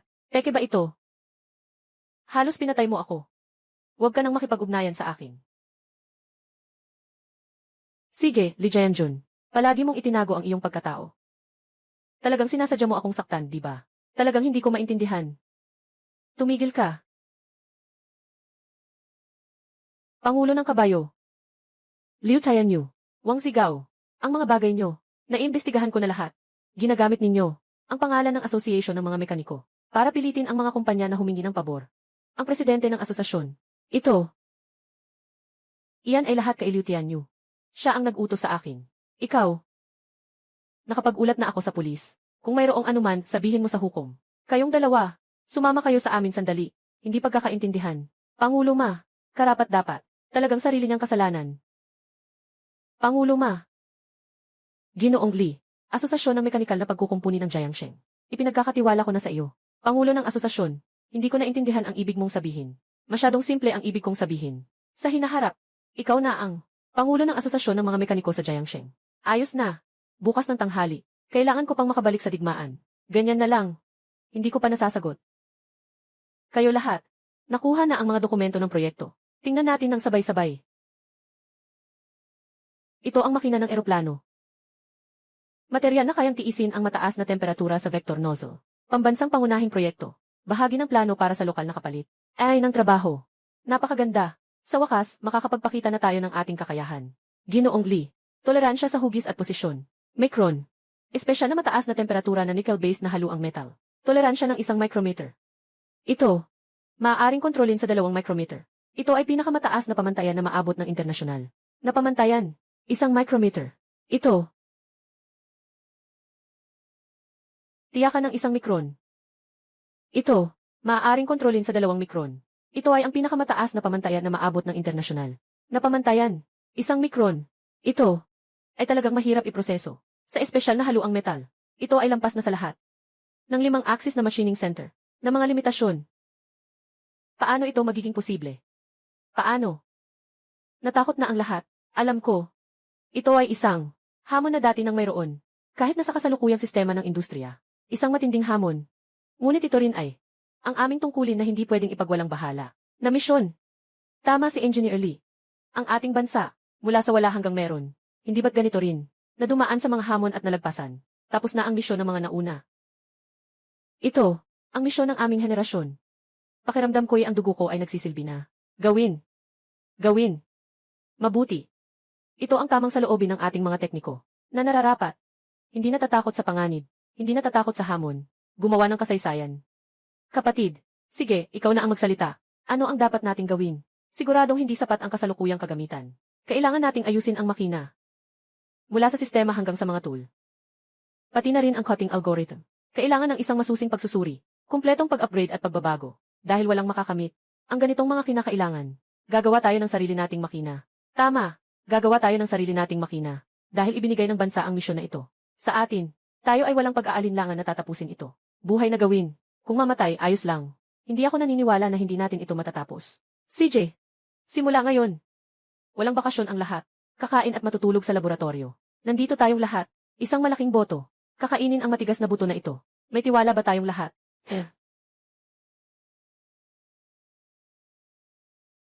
Kumakain at natutulog sa laboratorio. Nandito tayong lahat. Isang malaking boto. Kainin ang matigas na buto na ito. May tiwala ba kayong lahat?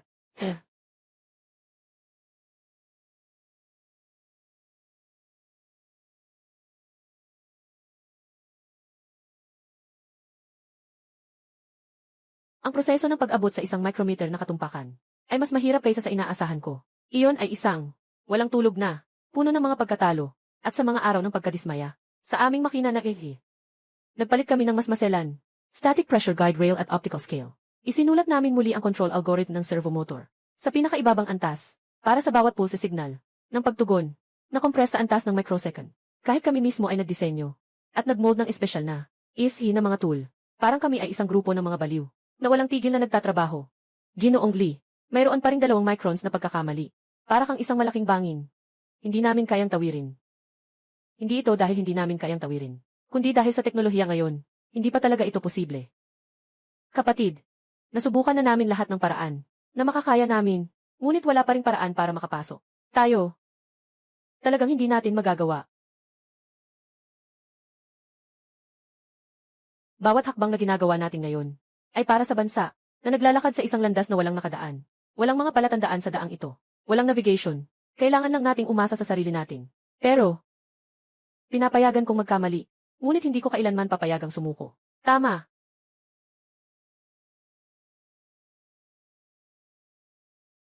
Kailangan lang nating umasa sa sarili natin. Pero, pinapayagan kong magkamali, ngunit hindi kailanman pinapayagan ang sumuko. Tama. Hindi tayo susuko. Sa wakas, pagkatapos ng daang beses na pagkatalo, sa isang tahimik na medium ng gabi, nang ilabas namin ang huli.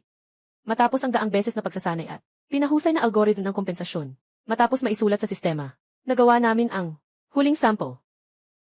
Tapos na. Nagawa namin. Nagawa namin. Totoo nga. Totoo ang sinasabi mo. 0.8. 0.8 micron. Totoo na. Mga kaibigan, hindi na sayang ang ating pagsisikap. Hindi lang natin naabot ang target. Lumampas pa tayo dito. Talagang naging tayo.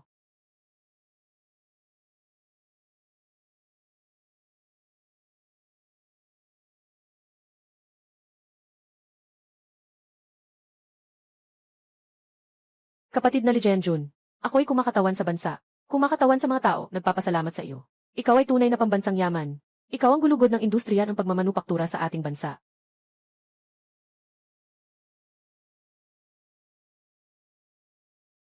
Ako'y kumakatawan sa bansa.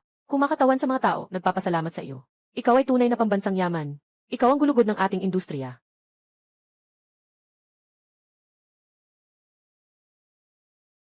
Salamat sa inyong pakikipagtulungan. Halika, patunay. Lapit-lapit kayo. Magpicture tayo. Sama-sama tayong lahat.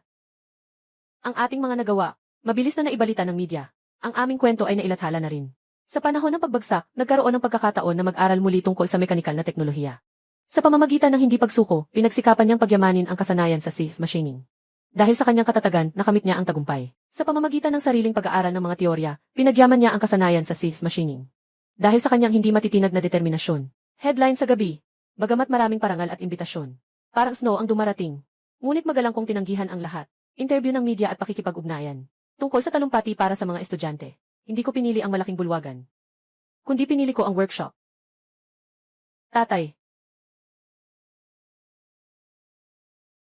Magandang araw, mga kaklase. Magandang araw, Ginoong Lee.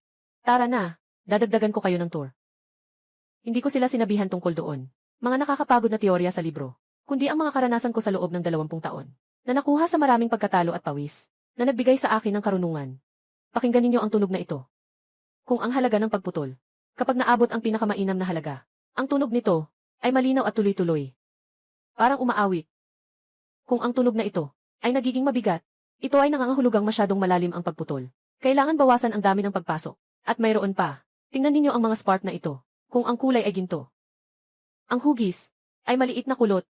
Ipinapakita nito na ang ating cutting speed at temperatura ay perpekto. Kung ito ay naging itim, ipinapakita na nasunog ang kutsilyo.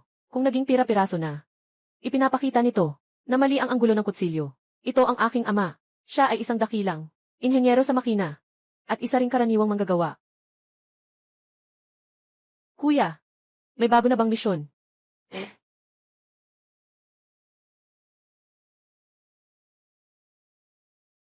Ito ay susunod na henerasyon ng sasakyang panghimpapawid na may tao. Pangunahing bahagi ay ng trabaho.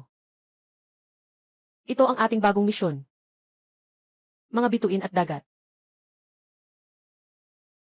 Hindi na ako ang iniwan ng panahon na nalilito at walang magawa na nasa gitnang edad. Ako ay kasalukuyang bumubuo ng atin mismong bagong panahon.